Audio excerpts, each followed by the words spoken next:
ஆரம்பித்து விடுவாங்க. சிலருக்கு மனைவியை பிடிக்கும், கணவனை பிடிக்கும், அவர்களுக்காக வாழ ஆரம்பித்து விடுவாங்க. அதிகமானவர்களுக்கு பிள்ளைகளை பிடிக்கும், தங்களுடைய இன்பங்கள், விருப்பங்கள், ஆசைகள் எல்லாத்தையும் தூக்கி வீசிட்டு அந்த பிள்ளைகளுக்காக வாழ ஆரம்பித்து விடுவாங்க. இன்றைக்கு உலகத்தில் சிலர்களுக்கு பணத்தை பிடிக்குது, அந்த பணத்துக்காக வாழ ஆரம்பித்து விடுகிறார்கள். மனைவியை பற்றியோ, பிள்ளையை பற்றியோ, பெற்றோர்களை பற்றியோ எந்த கவலையும் இல்லை. அவங்களுக்குரிய காசு டைம் கொடுத்து அவங்க வாழ்ந்துருவாங்கன்ற காசு மட்டும்தான் வாழ்க்கண்டு வாழக்கூடிய மனிதர்களும் இருக்கிறார்கள். نحمده ونستعينه ونستغفره ونؤمن به ونتوكل عليه ونعوذ بالله من شرور أنفسنا ومن سيئات أعمالنا من يهده الله فلا مضل له ومن يضلله فلا هادي له وأشهد أن لا إله إلا الله وأشهد أن محمدا عبده ورسوله أما بعد. சர்வபுகழும் புகழ்ச்சியும் எல்லாம் அல்ல அல்லாஹ்வுக்கு உரித்தாகட்டும். அல்ஹம்துலில்லாஹ்.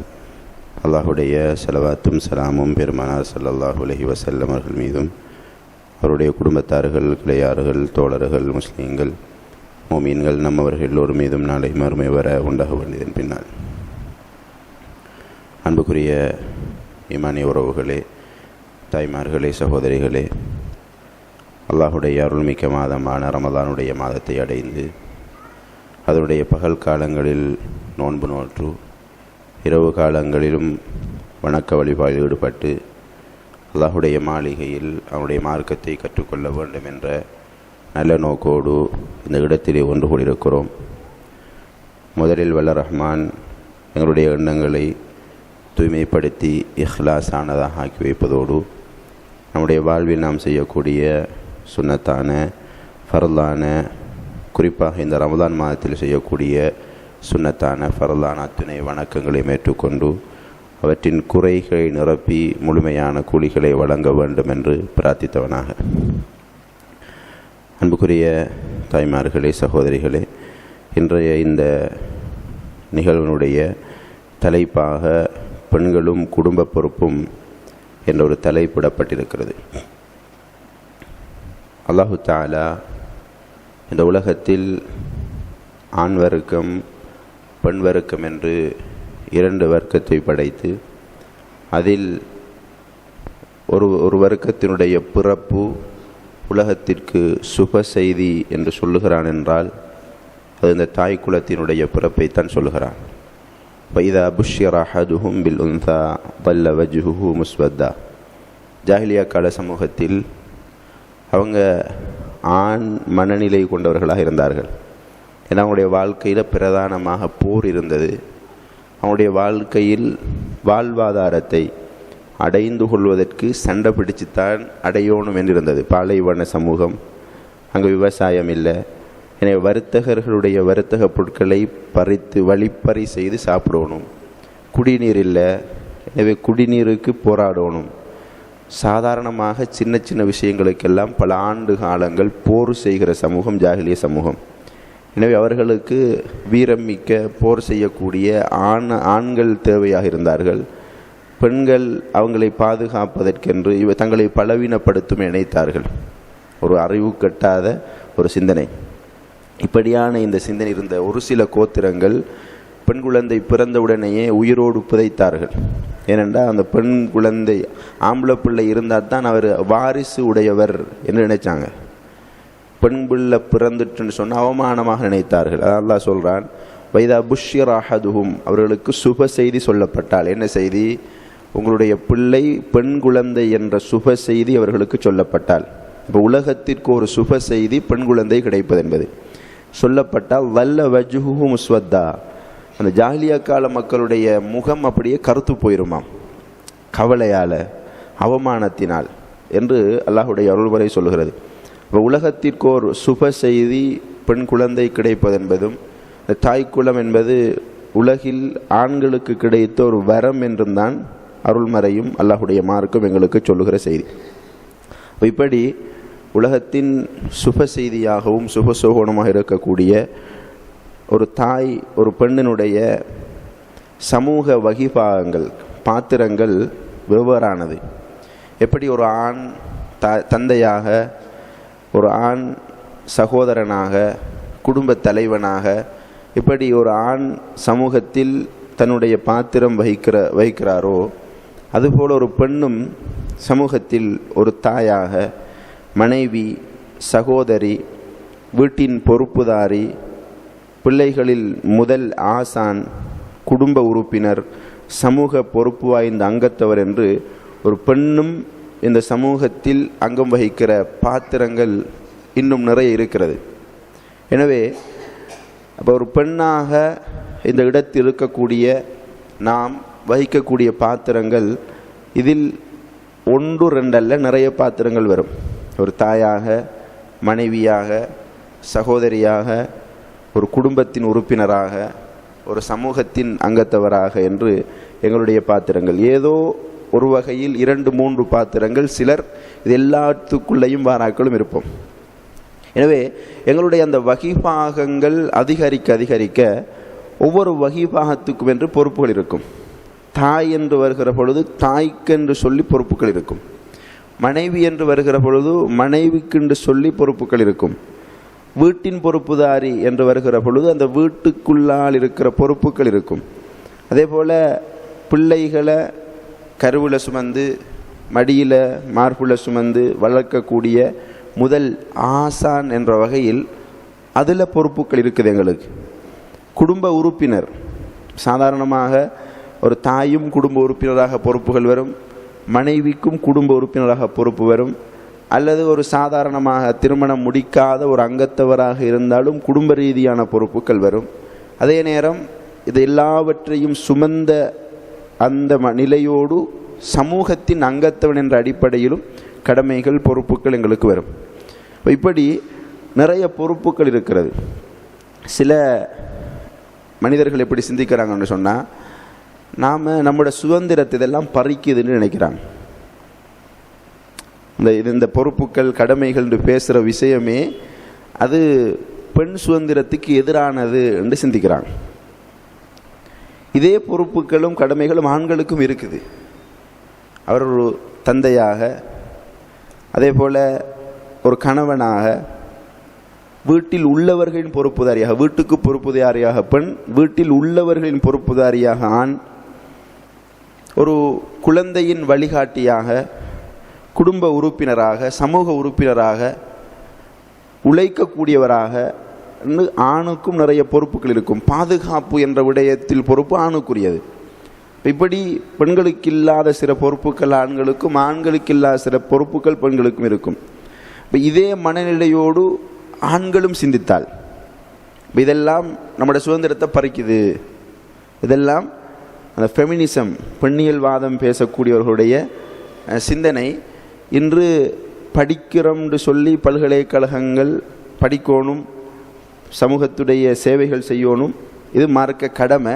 இந்த படிக்கிறோம்னு சொல்லி பட்டங்களை தேடி போகிற சில உறவுகள் என்ன நினைக்கிறாங்கன்னு சொன்னால், அந்த ஃபெமினிசம், பெண் சுதந்திரம் சம்பந்தமாக ஈர்க்கப்பட்டு அதில் போய் இப்படியெல்லாம் சிந்திக்கிறாங்க.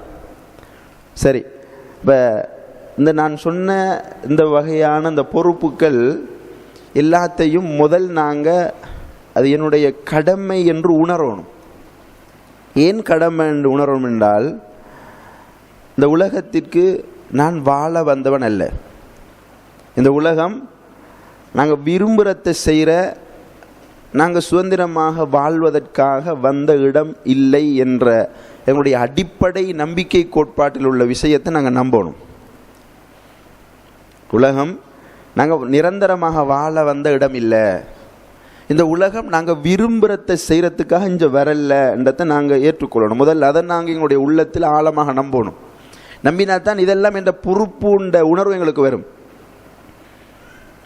இதெல்லாம் எங்களோட பொறுப்புண்டு வரும். அப்படி நாங்கள் நம்பல, இல்லை நாங்கள் இந்த உலகத்தில் நிரந்தரமாக இருந்துருவோம், இந்த உலகத்தில் நினைச்சதை செய்கிறதுக்காக வந்தவர்கள் நாங்கள் நினைச்சோமாக இருந்தால் இந்த பொறுப்புக்கெல்லாம் நம்மளோட சுதந்திரத்தை தடுக்குதுன்னு நாங்கள் சிந்திப்போம். இஸ்லாத்துடைய அடிப்படையான கோட்பாடு, நாங்கள் இந்த உலகத்திற்கு வாழ வந்தவர்கள். ரசூலுல்லாஹி ஸல்லல்லாஹு அலைஹி வஸல்லம் சொல்றார்கள், மாலி வலி துன்யா, இந்த உலகத்துக்கும் எனக்கும் என்ன சம்பந்தம், என்ன தொடர்புன்னு கேட்டாங்க. ரசூலுல்லாஹி ஸல்லல்லாஹு அலைஹி வஸல்லம் அவர்கள் இந்த கேள்வி கேட்கிறாங்க. அல்லாஹ்வுடைய தூதர் மதீனாவுடைய அரசர். இப்போ ரசூலுல்லாஹ் மதீனாவுடைய அரசர், அல்லாஹ்வுடைய தூதர், ஈமானில் எங்களை விட நேசிப்பது கடமை. இப்படி இருக்கிற தூதர் தூங்கி எழும்புறாரு. அவருடைய முதுகுல அந்த ஓலை, ஈச்சமர ஓலைகளுடைய அந்த அடையாளங்கள் அப்படியே அண்டி போய் இருக்குது. இப்போ சஹாபாக்கள் கேட்குறாங்க, யா ரசூலல்லாஹ், ரோம பாரசீக மன்னர்கள் எல்லாம் தங்க அரியணைகளிலும் பஞ்சு மெத்தைகளிலும் படுத்துறங்குகிறார்கள். அல்லாஹ்வுடைய தூதர் நீங்கள், இந்த உலகத்துக்கே ரஹ்மத்தாக வந்தவர்கள் நீங்கள் அனுமதி தந்தால் அவர்களை விட அழகான பஞ்சு மெத்தைகளையும் தலையணைகளையும் உங்களுக்கு செய்தருகிறோம் யா அல்லாஹ், யா ரசூலல்லாஹ் என்று கேட்டார்கள். அல்லாஹ்வுடைய தூதர் கேட்டார், மாலி வலி துன்யா, இந்த உலகத்துக்கும் எனக்கும் என்ன சம்பந்தம்னு கேட்டாங்க. நீங்கள் நான் சொகுசா வாழணும் என்று நீங்கள் நினைக்கிறீங்க, அதுக்கு முதல் எனக்கும் இந்த உலகத்துக்கும் என்ன சம்பந்தம்? நான் இந்த உலகத்துக்கு வந்த ஒரு வழிப்போக்கன், இந்த உலகத்துக்கு வந்த ஒரு வழிப்போக்கன். நான் ஒரு பயணம் போகிறோம், ஒரு மர நிழலை காண்றோம், கொஞ்ச நேரம் ரெஸ்ட் எடுக்கிறோம், ரெஸ்ட் எடுத்துட்டோம், இது நல்ல இடம் ஆகிக்கிட்டு மரத்தை பிடுங்கிட்டு நாங்கள் போகிறோம் இல்லையே, அந்த இடத்த விட்டு போயிடுவோம். அந்த ரெஸ்ட்டுக்காக அல்லது கொஞ்ச நேரம் தங்கி போவதற்காக வந்திருக்கிற இடம்தான் இந்த உலகமே தவிர நிரந்தரமாக வாழ வந்த இடம் இதுவல்ல. நிரந்தரமாக வாழ வந்த இடம் இதுவல்ல. முதல் நாங்கள் எங்களுடைய உள்ளத்தின் ஆழமாக பதித்து கொள்ளுவோம். இன்றைக்கு இந்த உலகத்தில் அல்லாஹ் மறந்து தொழுகை இல்லை, நோன்பு இல்லை, ஜகாத் இல்லை, மனைவி, குடும்ப பொறுப்புகள், கணவனுடைய பொறுப்புகள், தாய் தந்தையர்களுடைய பொறுப்புகள், சமூக உறவுகள் இதெல்லாம் தூக்கி வீசிட்டு கொஞ்சம் பேர் பணம் நாகரீகம் என்ற போர்வையில் வாழ புறப்பட்டிருக்கிறாங்க. இவங்களோட மனநிலை என்னன்னு இந்த உலகம்தான் எங்களுடைய சொர்க்கம் நினைச்சிட்டு இருக்கிறாங்க. இந்த உலகத்தில் எவ்வளவு நாங்கள் செல்வ செழிப்போட எவ்வளவு ஆடம்பரத்தோடு வாழ முடியுமோ அதை அந்த உலகத்தில் அனுபவிச்சிடணும் என்று நினைக்கக்கூடிய மனநிலையோடு இருப்பது அது மிக பயங்கரமான ஆபத்தான நிலை. எனவே எங்களுடைய குடும்ப பொறுப்புகளை பற்றி நாங்கள் பேசுவதற்கு முன்னால் அந்த பொறுப்புகளில் சரியானவர்களாக நாங்கள் இருக்க வேண்டும் என்றால் முதலில் நாங்கள் எங்களுடைய உள்ளத்தில் ஆழமாக பதித்து கொள்ள வேண்டிய அடிப்படையான நம்பிக்கை, இந்த உலகத்தில் வாழ வந்தவர்கள் அல்ல நாங்கள். இந்த உலகத்தில் வாழ வந்தவர்கள் அல்ல நாங்கள். ரெண்டாவது, இந்த உலகம் சுதந்திரமாக செயற்படுவதற்கான இடமும் கிடையாது. எங்களுடைய மனம் ஆசை கொள்ளுகிற எல்லா விடயங்களையும் அனுபவித்து கொண்டு சுதந்திரமாக செயற்படுகிற இடமும் கிடையாது. ரசூலுல்லாஹி ஸல்லல்லாஹு அலைஹி வஸல்லம் அவர்கள் எங்களுக்கு ஒரு அழகான உவமை சொல்லுகிறார்கள். இந்த உலகம் அத்துன்யா சிஜ்னுல் முஃமின், இந்த உலகம் ஒரு இறை விசுவாசியுடைய சிறைச்சாலை என்றார்கள். ஒரு சிறைச்சாலையில் கைதியாக இருக்கிறார். அவர் இன்றைக்கு நல்ல சீ ஃபுட் பிரியாணி ஒன்று சாப்பிடணும்னா கிடைக்குமா? கிடைக்காது. இன்றைக்கு நான் நல்ல உலகத்தில் இருக்கிற நல்ல சொகுசான ஒரு மெத்தையில் தூங்கணும்னா கிடைக்குமா? கிடைக்காது. அங்கே ஜெயிலில் அல்லது நான் இவ்வளோ செல்வந்தன், இவ்வளோ பணக்காரன், இந்த உலகத்தில் இருக்கிற பெஸ்ட் கொட்டூனில் தான் நான் ட்ரெஸ் பண்ணுவேன், அந்த ட்ரெஸ் எனக்கு ஜெயிலுக்குள்ளே கிடைக்குமா? அங்கே எல்லாரும் போடுற அந்த ஆடை தான் நமக்கு உரிய ஆடை, அங்கே எல்லாருக்கும் கொடுக்குற சாப்பாடு தான் நமக்கு உரிய சாப்பாடு, அவங்க எல்லாருக்கும் கொடுக்குற அந்த உணவு தட்டு தான் நமக்குரிய தட்டு, அங்கே எல்லாரும் ரெஸ்ட் ரூம் போகிற அவங்க மலசலம் கழிக்கிற இடம் தான் நமக்குரிய இடம், அங்கே எல்லாம் லிமிட்டட். இதான் சொல்லப்பட்டிருக்கும். ஏழும்டா அதை அனுபவிச்சுட்டு போகிறதா இல்லாட்டி சும்மா இருக்கிறதா? அல்லாஹ்வுடைய தூதர் மூமினுக்கு சிறைச்சாலை என்றால் இந்த உலகத்தில் ஒவ்வொன்றையும் நீ இப்படித்தான் செய்யணும், இதுதான் உன்னுடைய வரையறைகள் என்று சொல்லப்பட்டிருக்கிறது.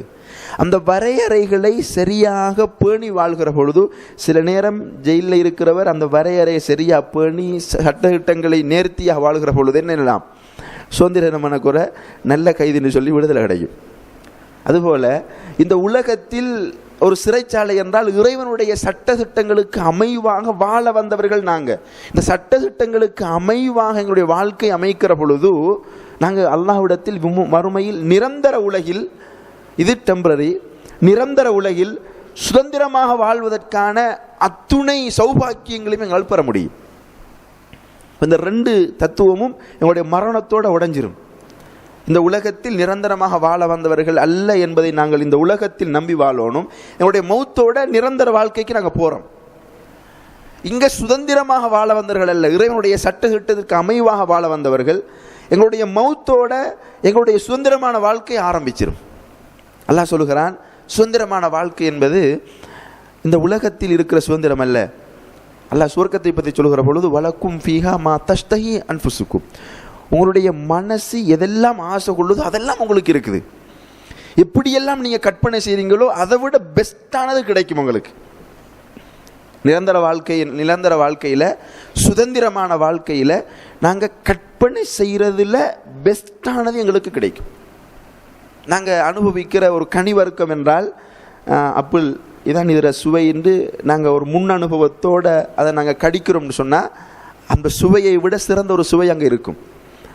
இதுதான் அதனுடைய சுவை என்று நினச்சி திரும்ப கடிப்போம்னு அது வேறொரு சுவை எங்களுக்கு தரும்.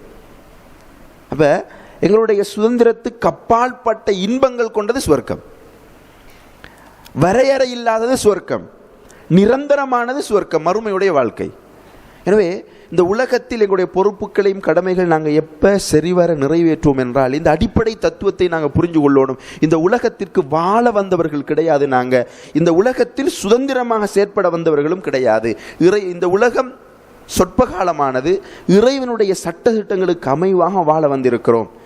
இதை நாங்கள் ஏற்றுக்கொண்டால் அப்போ ஒரு தாயாக இறைவனுடைய சட்டத்திட்டம் என்ன, ஒரு மனைவியாக இறைவனுடைய சட்டத்திட்டம் என்ன, ஒரு பிள்ளையுடைய முதல் ஆசானாக இறைவன் எங்களுக்கு வந்திருக்கிற சட்டத்திட்டங்கள் என்ன, ஒரு குடும்ப உறுப்பினராக இறைவன் எங்களுக்கு போட்டிருக்கிற சட்டத்திட்டங்கள் என்ன, ஒரு சமூக அங்கத்தவனாக இறைவன் எங்களுக்கு போட்டிருக்கிற சட்டத்திட்டங்கள் என்ன என்ற அடுத்த கேள்வி வரும். இது கொஞ்ச கால வாழ்க்கை, இறைவனுடைய சட்டத்திற்கு அமைவான வாழ்க்கை வாழ வந்தவர்கள் என்பதை நம்பினால் அந்த சட்டத்துக்கு அமைவான வாழ்க்கை எப்படி என்பதை நாங்கள் தேடி அறிந்து அதன் அடிப்படையில் வாழ்வதற்கு எங்களுடைய உள்ளங்கள் ஆசை கொள்ளும். எனவே அன்புக்குரியவர்களே, எங்களுடைய பொறுப்புகள் கடமைகளை நாங்கள் சரியாக நிறைவேற்ற வேண்டும் என்றால் இந்த உலக பார்வையில் நாங்கள் இஸ்லாத்துடைய அந்த தெளிவான பார்வையில் சீரானவர்களாக இருக்கணும். வல்ல ரஹ்மான் அந்த பார்வையில் சீரானவர்களாகவும் உறுதியானவர்களாகவும் என்னையும் உங்களையும் ஆக்கி வைக்கணும். அடுத்ததாக, இந்த உலகத்தில் அல்லாஹு தாலா எந்த ஒன்றையும் ஒரு முன்னுதாரணம் இல்லாமல் எங்களுக்கு சொல்லலை. முன்னுதாரணம் இல்லாமல் உருவாக்குவன், முன்னுதாரணம் இல்லாமல் எதையும் வடிவமைப்பன் அல்லாஹ் மட்டும்தான். மனிதனை பொறுத்தவரையில் அவனுக்கு முன்னுதாரணங்கள் தேவை, ஒரு மாடல் வேணும். இப்போ மனிதன் எப்போ மாறுகிறான் என்றால், இப்போ நாங்கள் நினச்சிருக்கோம் எங்களுடைய மனநிலை இல்லை, மாஷா அல்லா, அல்லா நாடியவர்களை தவிர இந்த இடத்தில் அப்படியானவர்கள் அதிகமாக இருக்கிறோம் என்று நம்புகிறோம். அன்புக்குரியவர்களே, சில மனநிலை இருக்கிறது, நாங்கள் நிரந்தரமாக வாழ வந்தவர்கள் என்ற மனநிலையோடு எங்களுடைய வாழ்க்கை கழிந்திருக்கும். நாங்கள் சுதந்திரமாக வாழ வந்தவர்கள் என்ற மனநிலையோடு எங்களுடைய வாழ்க்கை நகர்ந்திருக்கும். இந்த வாழ்க்கை ஓட்டத்தில் எங்களை நாங்கள் மாற்றணும் என்றால் எங்களுக்கு நாங்கள் எப்படி இதை மாற்றுறது? இந்த உலகத்தில் நிரந்தரமாக வாழ வந்தவர்கள் என்ற அந்த மனநிலையோடு வாழ்ந்துட்டு இருக்கிறோம். சுதந்திரமாக வாழ வந்தவர்கள் என்ற அடிப்படையோடு ஆடைகளில் சுதந்திரம், எங்களுடைய செயல்களில் சுதந்திரம், அத்துணையிலும் பொருளாதார கொடுக்கல் வாங்கல் அனைத்திலும் ஒரு சுதந்திரமான மனிதனாக ஆண் பெண் அஜ்ரம் மஹ்ரம் என்ற வேறுபாடு இல்லாமல், ஹலால் ஹராம் என்ற வேறுபாடு இல்லாமல், இஸ்லாமிய ஆடை ஒழுங்கு என்ற வேறுபாடு இல்லாமல் நாங்கள் எங்களுடைய மனம் போன போக்கில் எங்களுடைய வாழ்க்கை நகர்ந்து விட்டது. இப்போ எங்களுக்குள்ளே இந்த மாற்றங்களை கொண்டு வரணும், இந்த கடமைகளையும் பொறுப்புகளையும் நிறைவேற்றுகிற ஒரு வாழ்க்கை வாழணும் என்றால் நாங்கள் எப்படி அதை மாற்றுறது என்ற ஒரு கேள்வி இருக்குது. பொதுவாக மனிதன் மாற வேண்டும் என்றால் 2-3 அடிப்படைகள் அந்த மனிதன்கிட்ட வரணும். அது ஆணாக இருந்தாலும் பெண்ணாக இருந்தாலும், சிறுவர்களாக இருந்தாலும் சிறுமியர்களாக இருந்தாலும், யுவதிகளாக இருந்தாலும் வாலிபர்களாக இருந்தாலும், திருமணம் முடித்த பெரியவர்கள் ஆண்கள் பெண்கள், முதியவர்கள் ஆண்கள் பெண்கள் யாராக இருந்தாலும் அவங்கள்ட்ட மாற்றம் ஒன்று வரணுமாக இருந்தால் சில அடிப்படை தத்துவங்கள் நிறைவேற்றப்பட வேண்டும். முதலாவது, எங்களுடைய இந்த மன விருப்பங்கள் மாற்றப்படணும். எங்களுடைய மன விருப்பங்கள் மாற்றப்படணும். பிறநாள் வருது, எங்களுடைய மன விருப்பம் எப்படி இருக்குது? புதுசாக வார அல்லது கடைசியாக நாங்கள் சினிமாவிலேயோ சீரியல்லையோ கேள்விப்பட்ட ஃபெஷனான ஒரு ட்ரெஸ் கோட்டோட பிறநாளைக்கு நான் நிற்கணும். என்னுடைய கணவன் அப்படி ஒரு ஹீரோ மாதிரி நிற்கணும். என்ற பிள்ளை அப்படி வரணும். இன்றைக்கு முகநூல்களில் வலைத்தளங்களில் எப்படி ட்ரெஸ் பண்ணி ஒரு சின்ன பிள்ளைய வச்சிருக்கிறாங்களோ அதுபோல் என்ற பிள்ளை இருக்கணும். என்னோடய மன விருப்பங்கள், மனிதன் என்ற வகையில் எங்களுடைய மன விருப்பங்கள். அதேபோல் எங்களுடைய வாழ்விடங்கள், என்னோட வீடு எப்படி இருக்கணும். நான் ஒரு பயணம் போகிறேன் அல்லது ஏதாவது ஒரு இடத்துல ஒரு காட்சியை பார்க்க, இது போல் என்னுடைய வீடு வரணும். நான் பயணிக்கிற வாகனம் இப்படி இருக்கணும். எங்களுடைய ஒவ்வொன்றும் எங்களுடைய மன விருப்பங்கள் தான் தீர்மானிக்குது. நான் எப்படி ஆடை அணியணும், எப்படி பேசணும், எப்படி உணவு உண்ணணும், எதை உண்ணணும். இன்றைக்கு ஆரோக்கியமான உணவுண்டு இருக்குது, ஆரோக்கியம் இல்லாத உணவுண்டு இருக்குது. ஆனால் இன்றைக்கு ஃபெஷனாக அந்த ஆரோக்கியம் இல்லாத உணவு இருக்குதுன்னு சொன்னால் இங்கே இருந்து கொழும்புக்கு பஸ் பிடிச்சி வேன் பிடிச்சி போய் அத்தனை சாப்பிடுவோம். ஆரோக்கியம் இல்லாட்டி தெரியும். ஆனால் என்ன, அது ஃபேஷன் எங்களோட மனசு விரும்பிட்டுது. இப்போ தீயதாக இருந்தாலும் அதை மனம் விரும்பிட்டுன்னு சொன்னால் இங்கே இருந்து வாகனம் பிடிச்சி போய் கொழும்புல சாப்பிட்டு போட்டு வாரோம் நாங்கள். என்ன காரணம்? உங்களுடைய மன விருப்பங்கள். எங்களுடைய மனம் விருப்பம் எதுவோ அதுவாக மனிதன் மாறுகிறான். எங்களுடைய உள விருப்பங்கள் எதுவோ அதுவாக மனிதன் மாறுகிறான். உளவியல் சொல்லுகிற அடிப்படையான ஒரு தத்துவம். இப்போ நாம் நம்மளோட மனசுக்கு பிடிக்காத எதையும் நாங்கள் நிரந்தரமாக செய்ய மாட்டோம். நீங்கள் உங்களோட மனசால் சிந்தித்து பார்க்கலாம். உங்களுக்கு என்ன சொல்லுவோம், வெளிப்படையாக நாங்கள் சொல்லுவோம், எனக்கு பிடிச்சா சாப்பிடுவேன், பிடிக்கலன்னா எந்த தங்கத்தை தந்தாலும் நான் சாப்பிட மாட்டேன். பிடிச்சா தான் செய்வேன், பிடிக்கலன்னா அது எவ்வளோ பெரிய விஷயமா இருந்தால் நான் செய்ய மாட்டேன். நாங்கள் சாதாரணமாக பேசுகிற வார்த்தைகள். எங்களோட மனசுக்கு எது பிடிக்குதோ அதுவாக நாங்கள் மாறுகிறோம். இன்றைக்கி ஆண் பெண் உறவுகளில் இந்த யுவதிகள் இளைஞர்கள்ட்ட வார ஒரு பிரச்சனை, அந்த காதல்ன்ற ஒரு பிரச்சனை.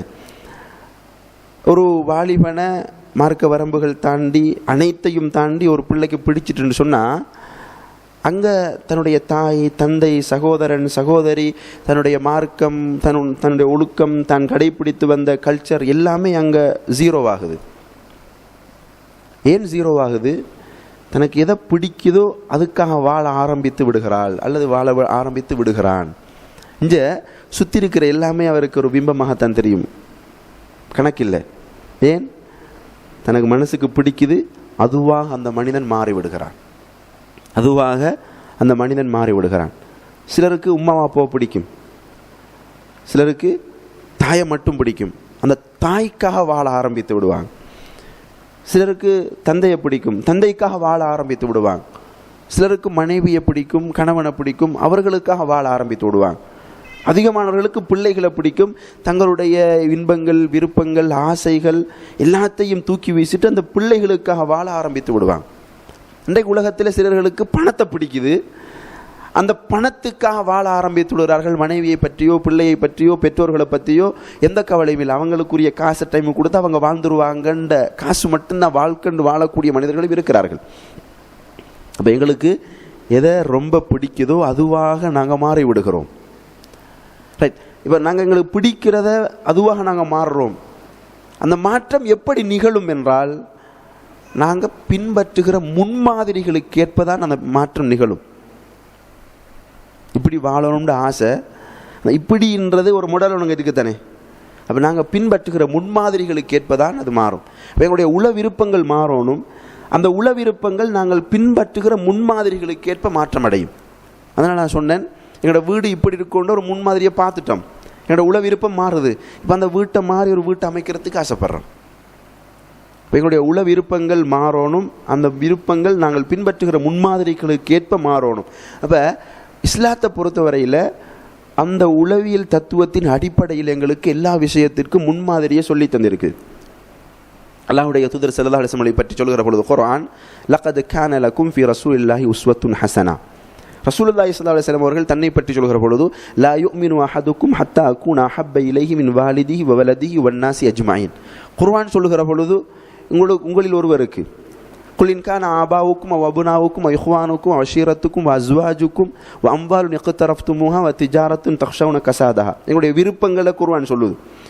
உங்களுடைய பெற்றோர்களாக இருந்தாலும், உங்களுடைய பிள்ளைகளாக இருந்தாலும், உங்களுடைய சகோதரர்களாக இருந்தாலும், உங்களுடைய மனைவியாக இருந்தாலும், நீங்கள் சேர்த்து அம்பாலும் நிக்கத்தரஃப்துமுஹா, நீங்கள் சேர்த்து வைத்து சொத்துக்களாக இருந்தாலும், திஜாரத்துன் தக்ஷவுன கஸாதஹா, நஷ்டமடைந்து விடக்கூடாது என்று பயந்து பயந்து செய்கிற வியாபாரமாக இருந்தாலும், ஒ மசாக்கின தர்தௌனஹா, நீங்கள் நிம்மதி அடைகிற உங்களுடைய வாழ்விடங்கள், வீடுகளாக இருந்தாலும், இவைகள் எல்லாம் அஹப்ப இலைக்கும் மினல்லாஹி வ ரசூலிஹி, அல்லாஹ்வை விட ரசூலை விட மிக நேசத்துக்குரியதாக இருந்தால் ஃபதரப்பஸு ஹத்தா யஅதி அல்லாஹு பிஅம்ரின் மின்ஹு, அல்லாஹ்வுடைய தண்டனை எதிர்பாருங்கள்.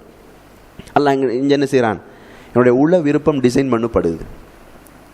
எங்களுடைய கணவனை விட, மனைவியை விட, பிள்ளைகளை விட, சகோதரனை விட, குடும்ப உறவுகளை விட, சொத்துக்களை விட, வியாபாரத்தை விட, எங்களுடைய வாழ்விடத்தை விட அல்லாஹ் விருப்பத்துக்குரியவனாக மாறணும், அல்லாஹ் நேசத்துக்குரியவனாக மாறணும், அல்லாஹ்வுடைய தூதர் நேசத்துக்குரியவராக மாறணும். என்னுடைய உள்ள விருப்பம் இந்த குர்ஆன் டிசைன் பண்ணுது. உங்களுடைய உள்ள விருப்பங்கள் முதன்மையாக அல்லாஹ் இருக்கணும். உங்களுடைய நேசம், உங்களுடைய காதல் முதன்மையானதாக அல்லாஹ்வின் மீதாக இருக்கணும். முதன்மையானதாக அடுத்ததாக அல்லாஹ்வுடைய தூதர் மீதானதாக இருக்கணும். இது ரெண்டும் இல்லை என்றால் உங்களுடைய வாழ்க்கை ஜீரோ. அல்லாஹ்வுடைய தண்டனை எதிர்பாருங்கள். அல்லாஹ்வுடைய தூதர் ஸல்லல்லாஹு அலைஹி வஸல்லம் உமர் அலியை பற்றி எல்லாருக்கும் தெரியும், நிறைய பேர் வாசிச்சிருப்பீங்க. நான் கட்டாயம் வாசிக்கணும் சஹாபாக்களுடைய வாழ்க்கை வரலாறுகள், நபிமாருடைய வாழ்க்கை வரலாறுகளை. உமர் அலியை பற்றி எல்லாரும் தெரியும், ஒரு மிக வீரம் மிக்க ஒரு நபித்தோழர். உமர் ரலியல்லாஹு அன்ஹு அவருடைய நாவை விட அவருடைய வாள் ரொம்ப அதிகமாக பேசும். அப்படியான ஒரு வீரம் மிக்க அவருடைய அவர் இஸ்லாத்தை ஏற்றுக்கொண்டதன் பின்னால் மக்காவில் எப்படியான ஒரு சூழல் உருவாகுதுன்னு சொன்னால், நான் முஸ்லீம்னு சொல்கிறத மறைச்சிட்டு இருந்தாக்கள் எல்லாம் உமர் ரலியல்லாஹு இஸ்லாத்தை ஏற்றுக்கொண்டதன் பின்னால் தைரியமாக சொன்னாங்க, நான் முஸ்லீம், நான் அல்லாஹ்வுடைய மார்க்கத்தை ஏற்றுக்கொண்டு விட்டேன் என்று தைரியமாக சொன்னாங்க. அப்படி ஒரு தைரியத்தை உத்வேகத்தை கொடுத்தது உமர் ரலியல்லாஹுடைய இஸ்லாம். இப்போ இந்த உமர் ரலியல்லாஹுவை பற்றி ரசூலுல்லாஹி ஸல்லல்லாஹு அலைஹி வஸல்லம் சொல்லுகிற வார்த்தைகளில் உயர்ந்த வார்த்தையில் ஒன்றுதான், இன்னல்லாஹ யம்திகு பிலிசானி உமர், அல்லாஹ் உமருடைய நாவில் பேசுகிறான் என்றார்கள். சில சந்தர்ப்பங்களில் உமர் அலியுடைய தீர்ப்பு எதுவாக இருக்கிறதோ அது அப்படியே ஒட்டியதாக வஹி இறங்கும். உமர் அலி எந்த கருத்தில் இருக்கிறாரோ அந்த கருத்தை அப்படியே ஆமோதித்ததாக வஹி இறங்கும். அல்லாஹ்வுடைய தூதர் அதனால் தான் சொன்னார்கள், உமருடைய நாவில் அல்லாஹ் பேசுகிறான். அப்போ எந்த அளவுக்கு நபிக்கு தூதருக்கு அல்லாஹ்வுக்கு நெருக்கமானவர் இவர், சொர்க்கத்துக்கு நன்மாராயம் கூறப்பட்டவர். இந்த உமர் ரலியல்லாஹு அன்ஹு அல்லாஹ்வுடைய தூதர் ஸல்லல்லாஹு அலைஹி வஸல்லம் வந்து சொல்றார், யா ரசூலல்லாஹ், அவருடைய உள விருப்பத்தை சொல்லுகிறார். அவருடைய உள விருப்பத்தை சொல்லுகிறார். இன்னைக்கு சொல்லுவோமே, எனக்கு முதல் என் உம்மா தான் பிடிக்கும், அல்லது முதல் என்ன வாப்பாவை தான் பிடிக்கும், அல்லது முதல் என்ன பிடிக்கும், அதுக்கு பின்னால் மனைவி, அதுக்கு பின்னால் பிள்ளை என்ன நாங்கள் சொல்கிறோமே எங்களுடைய. அதுபோல் உமர் ரலியல்லாஹு நபி அவர்கள்ட்ட வராங்க, வந்து யா ரசூலல்லாஹ், உலகத்தில் முதல் எனக்கு என்ன பிடிக்கும், என்னுடைய உயிர், என்னுடைய உயிருக்கு அடுத்ததாக உங்களை நேசிக்கிறேன் யா ரசூலல்லாஹ், உங்களை தான் பிடிக்கும். யார் சொல்கிறது? யாருடைய நாவில் அல்லாஹ் பேசுகிறேன் என்று சொன்னாரோ, யார் சுவர்க்கத்துக்கு நன்மாராயம் கூறப்பட்டவர் என்று சொன்னாரோ, எனக்கு பின்னால் அபூபக்கர் இருப்பார், அபூபக்கருக்கு பின்னால் உமர் ரலியல்லாஹு அன்ஹும் இருப்பார்கள் என்று, இந்த உம்மத்தின் தலைமைத்துவத்திற்கு இவர்கள் இருப்பார்கள் என்று அல்லாஹ்வுடைய தூதர் வழிகாட்டினாரோ, அந்த நபித்தோழர் வந்து சொல்கிறார், யா ரசூலல்லாஹ், முதல் எனக்கு என்ன பிடிக்கும், அடுத்தது உங்களை பிடிக்கும். அல்லாஹ்வுடைய தூதர் ஸல்லல்லாஹு அலைஹி வஸல்லம் சொன்னார்கள், லா யா உமர், உமரே உங்களுடைய ஈமான் முழுமையடையலைன்றாங்க. உமரே ஈமான் முழுமையடையலை. உமர் ரலியல்லாஹு அன்ஹு சொல்றார், யா ரசூலல்லாஹ், என்னுடைய உயிரை விட உங்களை நேசிக்கிறேன் யா ரசூலல்லாஹ். இப்பதான் உங்களுடைய ஈமான் முழுமை அடைந்திருக்கிறது. அவங்களுடைய உள விருப்பங்கள் முதன்மையானதாக அல்லாஹ்வும் ரசூலும் இருக்கணும், முதன்மையானதாக. இப்போ கணவனுக்கு பணிவிடை செய்வதற்கு மார்க்கம் சொல்லித் தருகிற அந்த வரம்புகளை நான் பேண வேண்டும் என்றால், அந்த வரம்புகளை சொல்பவனை நான் அதிகம் காதல் கொள்ளணும், அவன் மீது அதிகம் நேசம் இருக்கணும், அப்பதான் விருப்பத்தோடு செய்வேன். பிள்ளைகளை பராமரிக்கணும் என்று அல்லாஹ் சட்டங்கள் போடுகிறான் என்றால், அந்த சட்டங்கள் எனக்கு விருப்பமாக நிறைவேற்ற வேண்டும் என்றால், எனக்கு பிடிச்சவன் போட்ட சட்டம் என்று வரணும். அது அல்லாஹ் போட்ட சட்டத்தை தாண்டி நான் நேசிக்கிறவன் போடுகிற சட்டம் அது. எனக்கு ரொம்ப என்னுடைய உயிரை விட அதிகம் விருப்பத்துக்குரியவன் சொல்லுகிற விஷயங்கள் அவைகள் சட்டங்களாக செய்ய மாட்டேன். நான் அதிகம் காதல் கொள்வதனுடைய கட்டளைகள், அன்பு கட்டளைகள் அவைகள் என்று நிறைவேற்ற துடித்துக் கொண்டிருப்பேன். எனவே அல்லாஹ்வுடைய தூதர் ஸல்லல்லாஹு அலைஹி வஸல்லம் சொல்றார், லா யுமினு அஹதுக்கும் ஹத்தா அகூன ஹப்ப இலைஹி மின் வாலிதிஹி வ வலதிஹி வன்னாசி அஜ்மஈன். உங்கள் ஒருவர் முழுமையான ஈமான் கொண்டவராக முடியாது எதுவரைக்கும் என்றால், நான் உங்களில் ஒருவருக்கு உங்களுடைய பெற்றோரை விட, பிள்ளைகளை விட, ஒட்டுமொத்த மனிதர்களையும் விட நேசத்துக்குரியவனாகிற வரைக்கும் உங்கள் ஒருவர் ஈமான் கொண்டவராக முடியாது. எங்களோட உள விருப்பங்கள் மாறுகிற பொழுதுதான் இந்த பொறுப்பு தாரானே. யார் பொறுப்பு தந்தது? தாயாக சில பொறுப்பு இருக்குது, மனைவியாக சில பொறுப்பு இருக்குது, தந்த குடும்பத்தின் வீட்டின் பொறுப்புதாரியாக சில பொறுப்பு இருக்கிறது, ஒரு பெண்ணாக சில பொறுப்புகள் இருக்கிறது, குடும்ப அங்கத்தவனாக பொறுப்பு இருக்கிறது, சமூக அங்கத்தவனாக பொறுப்பு இருக்கிறது என்று பொறுப்பு தருகிறான் அல்லாஹ். உதாரணமாக எங்களோட இந்த 2 மனைநிலையும் சிந்தித்து பாருங்க. ஒருவர் எங்களுக்கு ரொம்ப பிடிக்கவே பிடிக்காது, கண்ணிலையும் காட்டலாது, கண்ணிலையும் காட்டலாது. இவர் வந்து எங்களுக்கு ஒரு ஆர்டர் போடுறார், இவர் சொல்லி நாங்கள் செய்யணுமா? மலைக்கு மாடேத்துற கணக்கு தான். ஏழும்டா என் மூலம் அதை செய்ய வச்சு பார்க்கட்டும் அவர்னு நாங்கள் சவால் விட்டுட்டு போவோம். இன்னொருவரை அவருக்காகத்தான் நாங்கள் வாழ்கிறோம், அந்த அளவுக்கு நேசிக்கிறோம் என்றால், அவர் ஏதாவது சொல்ல மாட்டாரா செய்கிறதுக்கு நாங்கள் ஏங்குவோம். அவருக்காகத்தான் நாங்கள் வாழ்கிறோம்னு சொன்னால், அவர் ஏதாவது சொல்ல மாட்டாரா, கேட்க மாட்டாரா நம்ம செய்கிறதுக்கு என்று சொல்லி நாங்கள் மனசு நினைக்கும். இப்போ இந்த மனையிலே தான் எங்களுக்கு வேண்டும். அல்லாஹ்வை உயிரிலுமேலாக நேசிக்கிறோம், அவனுக்காகத்தான் இந்த உலகத்தில் வாழ்கிறோம் என்றால், அவன் ஏதாவது சொல்ல மாட்டானா செய்கிறதுக்குன்னு எங்களுடைய வாழ்க்கை மாறும். இன்ன ஸலாத்தி வ நுஸ்கி வ மஹ்யாய வ மமாத்தி லில்லாஹி ரப்பில் ஆலமீன். அல்லாஹ்வை உயிரிலும் மேலாக நேசித்து விட்டால் எங்களுடைய வாழ்க்கை எப்படி மாறும் தெரியுமா? இன்ன ஸலாத்தி என்னுடைய தொழுகை, வனுஸ்கி என்னுடைய கிரிகைகள், ஒ மஹ்யாய என்னுடைய உயிர் வாழுதல், ஒ மமாத்தி என்னுடைய மரணம், லில்லாஹி ரப்பில் ஆலமீன் அவனுக்காகத்தான், அல்லாஹ்வுக்காகத்தான். நான் வாழ்ந்த அல்லாஹ்வுக்காகத்தான் வாழ்வேன், மரணித்தாலும் அவனுக்காகத்தான் வாழ்வேன், எது செய்தாலும் அவனுக்காகத்தான் செய்வேன். ஏன்? இந்த உலகில் அதிகம் காதல் அவன் மீது இருக்கிறது, உலகில் அதிகம் அவனை நேசிக்கிறேன். இதுதான் சஹாபாக்களுடைய வாழ்க்கையை புரட்டி போட்டது. சஹாபா பெண்மணிகள் செய்த தியாகங்களை பார்த்து எங்களுக்கு கற்பனை செய்து பார்க்க இயலாது. சுமையா ரலியல்லாஹுடைய அந்த தியாகம் கற்பனை செய்து பார்க்க இயலாது. மரியம் அலைஹிஸ்ஸலாத்துடைய தியாகம், ஃபிரௌனுடைய மனைவி, இவங்களுடைய தியாகங்கள் எங்களை கற்பனை கட்டாத தியாகங்களாக இருக்கும். அவங்க பட்ட துன்பங்கள், கஷ்டங்கள், இதற்காக அந்த இஸ்லாத்தை ஏற்றுக்கொண்டதற்காக, இஸ்லாத்துடைய வாழ்வொழுங்கை கடைபிடித்ததற்காக. அன்புக்குரியவர்களே, எனவே எங்களுடைய அந்த மன விருப்பங்கள் மாற்றமடையணும். அந்த மன விருப்பம் எப்படி மாறணும் என்ற மொடலை அல்லாஹ் எங்களுக்கு சொல்லித் தருகிறான்.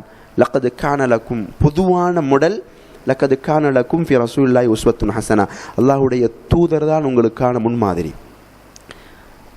விரும்புகிறா எடுத்துக்கோங்க, இல்லைன்னா விட்டுடுங்கோ. அல்லாஹ்வுடைய தூதர் தான் முன்மாதிரி, விரும்பி நான் எடுத்துக்கோங்க, இல்லைண்டா விட்டுருங்க. எல்லாம் நிர்பந்திக்கல. சொல்லி போட்டு ஒரு செய்தி சொல்லணும். என்ன தெரியுமா? லிமன், யாருக்குன்னு சொன்னா, எர்ஜுல்லாஹ் வல் யௌமில் ஆகிர், என்னை சந்திக்கணும்னு நினைச்சா நீங்க, உங்களுக்கு முன்மாதிரி ரசூலுல்லாஹ் தான். மறுமை நாள் ஒன்று இருக்குது, அன்றைக்கு வந்து என்ன நீங்க சந்திக்கணும்னு நினைச்சா உங்களுக்கு முன்மாதிரி அல்லாஹ்வுடைய தூதர். அன்றைக்கு என்னை சந்திக்க தேவையில்லைன்னு நினைச்சா நீங்க விரும்புகிற மாதிரி வாழுங்க. இப்போ மறுமையையும் அல்லாஹ்வையும் யாரெல்லாம் ஆதரவு வைக்கிறாரோ, நிச்சயம் மௌத் இருக்கிறது, நிச்சயம் மறுமைக்கு நாங்கள் மகசருக்கு நாங்கள் போவோம், நிச்சயம் அல்லாஹ்வுக்கு முன்னால் நிறுத்தப்படுவோம். இந்த ரெண்டு விடயத்திலும் அல்லாஹ்வுடைய பொருத்தத்தோடு, மன்னிப்போடு, அல்லாஹ்வுடைய அரவணைப்போடு ஒரு வெற்றியாளனாக அல்லாஹ்வை சந்திக்க வேண்டும், மகிழ்ச்சியில் எழுப்பப்பட வேண்டும் என்றால் உங்களுக்கு முன்மாதிரி அல்லாஹ்வுடைய தூதர் என்றார்கள் என்கிறது அல்லாஹ்வுடைய அருள்மறை. அதே போல குர்ஆன் ஒட்டுமொத்த மூமீன்களுக்கும் சில முன்மாதிரிகளை சொல்லுகிறது. ஒட்டுமொத்த மூமின்களுக்கும் இந்த இப்படி ஒரு அழைப்பை குர்ஆன் அழைச்சி, மூமின்களுக்கு ஒரு முன்மாதிரி என்று குர்ஆன் அழைச்சி, ஆண்களை பற்றி எங்கேயும் பேசல. 2 பெண்களை சொல்லுகிறான். மூமின்களுக்கு முன்மாதிரி என்று 2 பெண்களை சொல்லுகிறான். யாராவது ஒரு ஆள் அது ஒரு பெண்ணை சொல்லலாமா? ஃபிரௌனுடைய மனைவி, மாஷா அல்லாஹ். அடுத்தால் மரியம் அலைஹிஸ்ஸலாம். அல்லாஹ் பரக்கத் செய்யணும், அவங்களோட வாழ்க்கையை போல உங்களோட வாழ்க்கையை எல்லாம் மாற்றணும். இந்த 2 பெண்களை உதாரணமாக சொல்லுகிறான். லரபல்லாஹு மஸலன் லில்லதீன ஆமனூ, ஈமான்களோருக்கு உதாரணமாக இம்ரஅத்த ஃபிர்அவுன், ஃபிர்அவுனுடைய மனைவியை சொல்லுகிறான். அடுத்தது மரியம் அலைஹிஸ்ஸலாத்தை சொல்லுகிறான். அதுபோல காவிர்களுக்கு உதாரணமாகவும் அல்ல 2 பெண்களை சொல்லுகிறான். யாரு அவங்க? 2 பேரும் சாதாரணமான ஆக்கள் இல்லை, 2 பேரும் சாதாரணமான ஆக்கள், 2 பேரும் நபிமார்களுடைய மனைவிமார். லில்லதீன கஃபரு, காபிர்களுக்கு உதாரணம். காபிர்கள் என்று சொன்னால் நிரந்தர நரகத்துக்குரியவர்களுக்கு உதாரணம். 2 நபிமாருடைய மனைவி. இம்ரஅத்த நூஹின், நூஹ் அலைஹிஸ்ஸலாத்துடைய மனைவி. வம்ரஅத்த லூத்தின், லூத் அலைஹிஸ்ஸலாத்துடைய மனைவி. கொஞ்சம் 2 மாடல் வருது எங்களுக்கு. யாரு? ஃபிரௌனுடைய மனைவி. அடுத்த முன்மாதிரி மரியம் அலைஹிஸ்ஸலாம். இவங்க 2 பேரும் வெவ்வேறு வகையான சோதனைக்கு ஆளாக்கப்பட்டவர்கள். ஆணோ பெண்ணோ மானம் முக்கியம், ஆணோ பெண்ணோ மானம் முக்கியம். ரோசம் மானம் போய்த்துட்டா மௌத்தாகிறது சிறந்ததுன்னு நாங்கள் சொல்லுவோம் சாதாரணமாக, அதுக்காகத்தான் வாழ்றோம். இப்படி சோதிக்கப்பட்டவர் மரியம் அலைஹிஸ்ஸலாம். அதே போல இந்த உலகத்தில் எதனால நாங்கள் எல்லாம் மறந்து போறோம்னா, அந்த உலக இன்பங்கள், உலக இன்பங்கள் எங்களுக்கு அதிகமாகிற பொழுது அல்லாஹ் மறந்துடுறோம். இந்த உலக இன்பங்கள் நிறைந்திருந்த காலடியில் கொட்டி கிடந்தும், காலடியில் கொட்டி கிடந்தும். ஃபிரௌனுடைய அரண்மனையில் அவர் நினைச்சிருந்தா, இயல்பாக அவங்களோட வாழ்க்கை எப்படி சொன்னால், அவங்க தங்க அரியணையில் தான் தூங்குவாங்க, கட்டில் தங்க கட்டில். அவங்க சாப்பிட்ற தட்டு தங்க தட்டு, தங்க குவளை, இப்படித்தான் அவங்க உண்டு குடிச்சு கொண்டு வாழ்ந்தாங்க. அப்போ அவங்க நினைச்சிருந்தா உலகத்தில் ஒரு சொர்க்கத்தை அமைத்து அந்த சொர்க்கத்தில் தன்னுடைய கடைசி மூச்சு வரைக்கும் வாழ்ந்திருக்கலாம். அந்த தாய் எப்படி பிரார்த்தனை செய்யறான்னு சொன்னா, அல்லாட்ட ஆர்டர் போடுறா, ரப்பிப்னிலி இந்தக பைத்தன் ஃபில் ஜன்னா, யா அல்லாஹ் உன்ட சொர்க்கத்தில் எனக்கு ஒரு வீட்டை கட்டு, வனஜ்ஜினி மின் ஃபிர்அவுன், ஃபிர்அவுன்ட்ட இருந்து என்ன பாதுகாரு, அவனுடைய படை பட்டாளங்கள் இருந்து பாரு, இதெல்லாம் எனக்கு தேவையில்லையா அல்லாஹ், எனக்கு தேவை உண்ட சொர்க்கத்தில் ஒரு வீடு, எனக்கு ஒரு வீட்டை நீ கட்டு என்று ஃபிர்அவுனுடைய மனைவி அல்லாட்ட கேட்கிறா. உலகத்தில் சொர்க்கம் எனக்கு தேவையில்லை, அதுக்காக வந்தவன் அல்ல என்பதை புரிந்து கொண்டாள் அந்த தாய். வாழ வந்தவன் அல்ல நான், இந்த உலகத்தை அனுபவிக்க வந்தவன் அல்ல, சுதந்திரமான வாழ்க்கை இந்த உலக வாழ்க்கை இல்லை என்பதை புரிந்து கொண்டதனால் சுதந்திரமான இடத்தில், நிரந்தரமான இடத்தில் எனக்கு ஒரு மாளிகையை தாயா அல்லாண்டு ஃபிர்அவுனுடைய மனைவி கேட்டாங்க. அன்புக்குரியவர்களே, இந்த முன்மாதிரிகள் எங்களுடைய உள விருப்பங்கள் மாற்றம் அடைந்தால், இப்போ உள விருப்பம் எங்களுடைய உள்ளம் அதிகமாக நேசிப்பது அல்லாஹ்வாக இருந்தால், என்னுடைய உள்ளம் அதிகம் நேசிப்பது அல்லாஹ்வுடைய தூதராக இருந்தால், இந்த குடும்ப பொறுப்புகள், ஒரு மனைவியாக மார்க்கம் சொல்கிற பொறுப்பு இருக்குத்தானே, ஒரு தாயாக மார்க்கம் சொல்கிற பொறுப்பு இருக்குத்தானே, ஒரு வீட்டின் பொறுப்புதாரியாக இஸ்லாம் சொல்லுகிற அந்த கடமைகள் இருக்குத்தானே, இதை செய்கிறது எங்களுக்கு மகிழ்ச்சியாக இருக்கும். இது செய்கிறது எங்களுக்கு மகிழ்ச்சியாக இருக்கும். அல்லாஹ்வும் ரசூலும் அதிகம் விருப்பத்துக்குரியவாக இருக்குமாக இருந்தால், இது இல்லை என்று சொன்னால், உலகத்தில் உள்ள அல்லாஹ்வுடைய வேட படைப்புகள், இந்த உலகம்தான் எங்களுக்கு அதிகம் விருப்பத்துக்குரியாக இருக்குன்னு சொன்னால், இந்த மார்க்க வரம்புகளை பேணி தாயுடைய, மனைவியுடைய, ஒரு சகோதரியாக, ஒரு வீட்டினுடைய பொறுப்புதாரியாக இந்த கடமை பொறுப்புகளை செய்வது எங்களுக்கு சுமையாக மாறும், எங்களுக்கு சுமையாக மாறும்.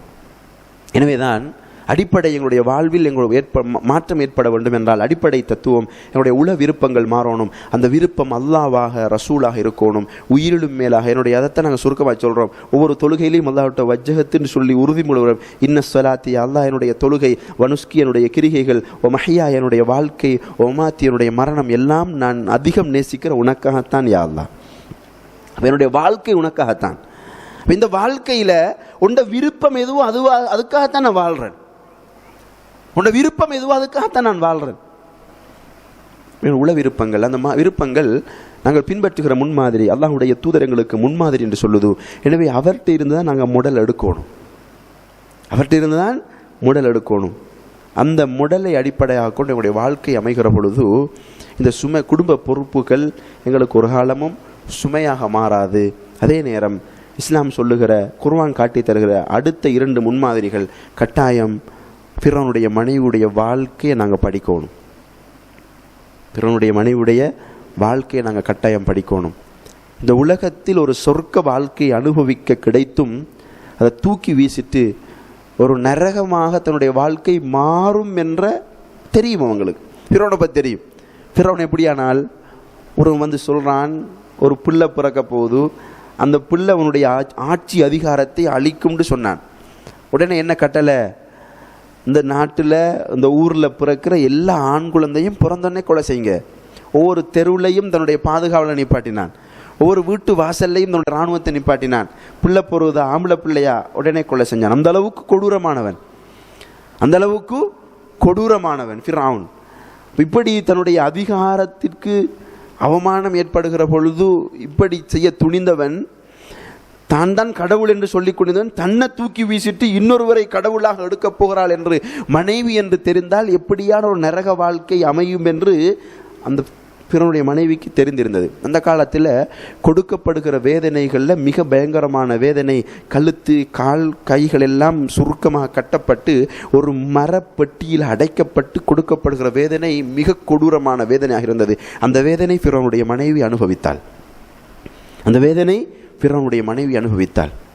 இதெல்லாம் அனுபவித்து கொண்டுதான் அல்லாஹ்விட்ட கேட்டாள், யா அல்லாஹ் இந்த வேதனையிலிருந்து நான் விடுபடணும் கேட்கல, ஃபிர்அவுன்ட்ட இருந்து நான் தப்போணும் என்று கேட்டாங்க. யா அல்லாஹ் எனக்கு சொர்க்கத்தில் தா, இப்போ ஃபிர்அவுன்ட்ட இந்த பாதுகாரு. இறுதியாக அவளை, அந்த ஃபிர்அவுனுடைய மனைவி ஆயிஷாவை கொலை செய்கிற அந்த பாக்கியம் அவர்களுக்கு இல்லாமல் அல்லாஹ்வுடைய ரூஹை கைப்பற்றி கொண்டான் என்று அந்த வரலாறு சொல்லுகிறது. அன்புக்குரியவர்களே, எனவே இப்போ நாங்கள் அடிப்படையான 2 விஷயங்களை பார்த்துருக்கிறோம். முதலாவது, ஒரு பெண்ணாக, ஒரு மனிதனாக எங்களுடைய வாழ்க்கையில் ஒரு பெண்ணாக நாங்கள் இருக்க வேண்டிய உறுதி பிரமாணம், இந்த உலக நிரந்தரமாக வாழ வந்தவர்கள் அல்ல நாங்கள். இந்த உலகம் நாங்கள் சுதந்திரமாக செயற்படுவதற்கான இடம் இல்லை என்ற இந்த விடயத்தில் நாங்கள் உறுதியான நம்பிக்கை கொண்டவர்களாக எங்களுடைய உள்ளத்தை மாற்றோம். ரெண்டாவது, எங்களுடைய உள்ள விருப்பம், இந்த உள்ளம் அதிகம் நேசிப்பதாக அல்லாஹ்வை நேசிக்கணும், அல்லாஹ்வுடைய தூதரை நேசிக்கணும். அந்த அல்லாஹ்வின் தூதரையும் நேசிக்கிற அடுத்த கணம் அல்லாஹ்வுடைய தூதர் தான் என்னுடைய முன்மாதிரின்னு நாங்கள் எடுக்கணும். இந்த உள மாற்றம் எங்கள்கிட்ட வரணும். இந்த உள மாற்றத்தை நாங்கள் டிசைன் பண்ணுறதுக்கு அல்லாஹ் எவ்வளவு இரக்கமானவன் என்ற பார்வையையும், மறுமையில் அல்லாஹ் சொர்க்கத்தில் எங்களுக்கு என்னதை ஏற்பாடு செய்து வைத்திருக்கிறான் என்ற விஷயங்களையும் அதிகம் நாங்கள் வாசித்தோமா இருந்தால் அல்லாஹ்வின் மீதான அந்த உள விருப்பத்தை எங்களால் அதிகப்படுத்தி கொள்ள முடியும். அல்லாஹ்வுடைய தூதர் எங்களோடு எவ்வளவு கருணையானவர் என்பதை நாங்கள் புரிந்து கொண்டால் எங்களுடைய உள விருப்பம் அல்லாஹ்வுடைய தூதராக மாறுவதற்கு அல்லாஹ்வுடைய உதவியால் வாய்ப்பு இருக்கிறது.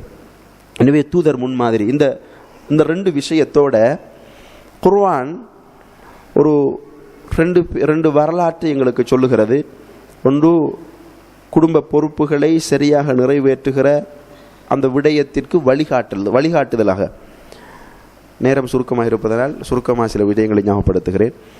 சூரா லுக்மானில் லுக்மான் என்ற அல்லாஹ்வினால் ஞானம் கொடுக்கப்பட்டு அவருடைய குழந்தை வளர்ப்பு, அதுபோல இம்ரானுடைய மனைவி அல்லாஹ்விடத்தில் தனக்கு குழந்தை வேண்டும் என்று பிரார்த்தித்து அடுத்து நடைபெறுகிற நிகழ்வுகள், ரெண்டு விஷயம் வருது. இப்போ ஒரு குழந்தை தேவை என்று வருகிற பொழுது இம்ரானுடைய மனைவி அல்லாஹ்ட்ட பிரார்த்திக்கிறார், யா அல்லாஹ் எனக்கு குழந்தை வேணும், யா அல்லாஹ் எனக்கு குழந்தை வேண்டும். அல்லாஹ் தஆலா கருவுறச் செய்கிறான், குழந்தை கருவுறுகிறது. இப்போ அந்த தாய் அல்லாஹ்விட்ட பிரார்த்திக்கிறார், யா அல்லாஹ் கருவுற்றிருக்கிறேன், இந்த குழந்தையை உனக்கான குழந்தையாக நான் நேர்ச்சை நதர்த்து நக மாஃபி பத்னி முஹர்ரரா, இந்த கருவில் இருக்கிற பிள்ளைய நீ எப்படி ஒரு பிள்ளையை வளர்க்கோன்னு நினைக்கிறாயோ அப்படி வளர்ப்பேன் என்று நான் உறுதி பிரமாணம் நேர்ச்சை செய்கிறேன் என்று சொல்கிறார். அதே நேரம் அந்த குழந்தை பற்றி ஒரு பெரிய ஒரு கற்பனை அந்த தாய்க்கு இருந்தது. குழந்தையை கேட்ட அந்த தாய் கருவுற்ற உடனே ஒரு பெரிய ஒரு கற்பனை இருந்தது. எங்களுக்கும் நிறைய ஆசைகள், நிறைய கற்பனைகள் இருக்கும். அந்த தாயுடைய கற்பனை அது பின்னுக்கு பேசுகிற வார்த்தைகளில் புரியுது. ஒரு ஆம்பளை பிள்ளை கிடைக்கணும், இந்த ஆம்பளை பிள்ளையால் அல்லாஹ்வுடைய மார்க்கத்திற்கு நிறைய பணிகள் செய்யணும் என்பது போல ஒரு கற்பனையோடு தான் குழந்தை பாக்கியத்தை அந்த தாய் கேட்டிருக்கிறார் என்பது அதற்கு அடுத்து வருகிற வசனங்கள் சொல்லுகிற செய்தியினூடாக எங்களால் புரிந்து கொள்ள முடியும். அப்போ யா அல்லாஹ் உனக்காக நேர்ச்சை வைக்கிறேன், அப்போ அந்த குழந்தையை நீ விரும்புகிற ஒரு குழந்தையாக, உனக்கான ஒரு குழந்தையாக வளர்ப்பேன் என்று உறுதிப்பிரமாணம் எடுக்கிறார். இப்போ பிள்ளை பெருகுது. அல்லாட்ட சொல்கிற, யா அல்லாஹ் குழந்தை கிடச்சிட்டுது, வலைச தக்கருக்கல் உன்சா, பொம்பளை பிள்ளைய போல ஆம்பளை பிள்ளைய போல இல்லை பொம்பளை பிள்ளை. அப்போ அதில் அவருடைய அந்த தாயுடைய அந்த ஆசை எப்படி இருந்துச்சுன்னு எங்களை புரிய முடியும். அதாட்ட ஒரு முறைப்பாடு தான் இது. யா அல்லாஹ் நீ பெண் குழந்தை வளவுத்துஹா உன்சா, பெண் குழந்தையை தந்திருக்கிறாய், ஆனால் ஒரு ஆண் குழந்தைய போல இல்லை பெண் குழந்தை. இவருடைய அந்த விருப்பம் ஒரு ஆண் குழந்தையாக இருந்திருக்கிறது என்பது அந்த வார்த்தையில் புரியுது. இருந்தாலும் இந்த குழந்தையை நான் என்னுடைய நேர்ச்சி நிறைவேற்றுகிற குழந்தையாக வளர்ப்பேன். இந்த குழந்தையையும் இந்த குழந்தையின் மூலம் உருவாகிற அந்த பரம்பரையையும் ஷைத்தானிடமிருந்து நீ பாதுகாத்திரு, தூய்மைப்படுத்திரு. அல்ல அந்த வாக்குறுதி எப்படி நிறைவேற்றுறான்? அந்த குழந்தை யாரு? மரியம். மூமின்களுக்கு முன்னுதாரணமான ஒரு தாயாக அல்லாஹ் அறிமுகப்படுத்துகிறான். அப்போ அவரை பாதுகாத்த ஒரு தாயுடைய பிரார்த்தனையுடைய பெருமானம், மூமின்களுடைய முன்மாதிரியாக மரியமை ஆக்கி அந்த தாயுடைய துவாவையும் அல்லாஹ் ஏற்றுக்கொண்டான். அவருடைய பரம்பரையையும் ஷைத்தானை விட்டு பாதுகாக்கிறான். எப்படி பாதுகாத்தான்? உலகத்தில் அற்புதமான ஒரு பிறப்பு, மனித தீண்டல் இல்லாத ஒரு தூய்மையான தெய்வீக குழந்தை நாங்கள் சொல்லுகிறோமே, அப்படி ஒரு தூய்மையான ஒரு குழந்தையை அல்லாஹ் பரிசளிக்கிறான். ஜிப்ரீல் அலைஹிஸ்ஸலாம் வருகிறார், அல்லாஹ்வுடைய கட்டளை நிறைவேற்றுகிறார், கருவுறுகிறது ஒரு தூய்மையான குழந்தை. இந்த தாயை எல்லோரும் குற்றம் சுமத்துகிறார்கள். சுற்றி இருந்தவரெல்லாம் பேசுறாங்க, உன்னுடைய வாப்பா இம்ரான் இப்படி மோசமான ஆளா இருக்கலையே, எந்த திருமணம் முடிக்காத ஹலாலான உறவில்லாமல் நீ கருவுற்று பிள்ளை பெற்றுக்கொண்டு வந்திருக்கிறாய் என்று ரொம்ப இழிவாக பேச ஆரம்பிக்கிறார்கள். அல்லாஹ்வுடைய கட்டளை, நீங்க குழந்தை பெற்றெடுத்து வாய் திறக்க கூடாது, நீங்க பேசக்கூடாது, நீங்க அமைதியாக இருக்கணும். வந்து கேட்கிறாங்க என்ன நடந்துச்சு. அந்த தாய் மடியில் இருக்கிற குழந்தையை நோக்கி கையை காட்டுறா. குழந்தைகிட்ட போய் கேட்டுக்கோங்க என்ன நடந்ததுன்னு குழந்தைகிட்ட கேட்டுக்கோங்க. என்ன மடத்தனம், குழந்தை பேசுமா? ஆனால் குழந்தை பேசியது, மடியில குழந்தை பேசியது, தன்னுடைய தாயை தூய்மைப்படுத்தியது, தன்னுடைய அந்த பிரசவத்தை பற்றி சொன்னது, தன் வந்திருக்கிற நோக்கத்தை பற்றி சொன்னது, அல்லாஹ்வுடைய தூதர் என்ற செய்தியை சொன்னது. அன்புக்குரியவர்களே, ஒரு தாயுடைய பிரார்த்தனைவைகள், ஒரு தாயுடைய பிரார்த்தனைவைகள். அதனால் நான் அடிக்கடி நான் சொல்றது, அன்பான தாய்மார்களை உங்களை அழைத்து சொல்லுகிறேன், உடைய பிள்ளைகளை உங்களுக்கு பிடிக்காவிட்டாலும், பிள்ளைகள் உங்களுடைய விருப்பத்துக்கு மாற்றமாக நடக்கிறார்கள் என்றாலும், தயவு செய்து ஒருபோதும் உங்களுடைய பிள்ளைகளுக்கு எதிராக பிரார்த்தித்து விடாதீர்கள். ஒருபோதும் ஆண் குழந்தையோ பெண் குழந்தையோ உடைய பிள்ளைகளுக்கு எதிராக பிரார்த்தித்து விடாதீர்கள். அவங்களோட கோபம் வருதுன்னு சொன்னால், அல்லாஹ் இவருக்கு நேர்வழியை கொடுண்டு பிரார்த்திங்க. உங்களுடைய பெருமை, உங்களுடைய துவா அல்லாஹ்விடத்தில் அவ்வளவு பெருமதியானது. ஒரு காலமும் பிள்ளைகளுக்கு எதிராக பிரார்த்தித்து விடாதீர்கள். அன்புக்குரியவர்களே, மரியம் அலைஹிஸ்ஸலாத்துடைய தாயுடைய பிரார்த்தனை. இந்த தாய் கருவில் இருந்து குழந்தை வளர்ப்பு ஆரம்பமாகிறது, கருவுறுவதற்கு முன்னால் இருந்து ஆரம்பமாகிறது என்ற செய்தியை சொல்லுது. அல்லாஹ்ட்ட பிரார்த்தனை செய்து குழந்தை, அப்போ பிள்ளை பெற்று வளர்ந்த உடனே தான் குழந்தை வளர்ப்பு என்பதல்ல. குழந்தை வளர்ப்புன்றது கருவுறுவதற்கு முன்னால், ஒரு கணவன் மனைவியாக இணைவதற்கு முன்னால் குழந்தை வளர்ப்பு ஆரம்பமாகிறது. இறைவனுக்கு பொருத்தமான ஒரு குழந்தையை கேட்டு பிரார்த்தனை செய்யணும்.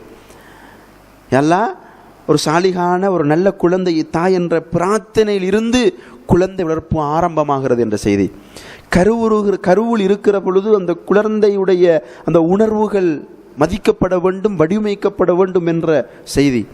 அந்த குழந்தையை பெற்றெடுத்ததன் பின்னால் முதல் பாதுகாப்பு தேட வேண்டும், ஷைத்தானை விட்டு பாதுகாப்பு தேட வேண்டும் என்ற செய்தி.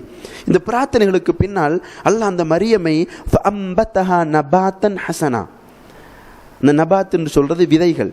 இப்போ நாங்கள் வேளாம இந்த விதைகள் சொல்கிறோம் தானே, இந்த விதை நட்டு நல்ல முறையில் முளைச்சி வருது, இதுக்கு தான் சொல்கிறது ஃபஅம்பதஹா நபாத்தன் ஹசனா. இந்த மரியம் என்ற அந்த விதையை அல்லாஹு தஆலா ஒரு சிறந்த விதையாக அல்லாஹ் முளைக்க செய்தான், ஒரு சிறந்த விதையாக ஆக்கினான்.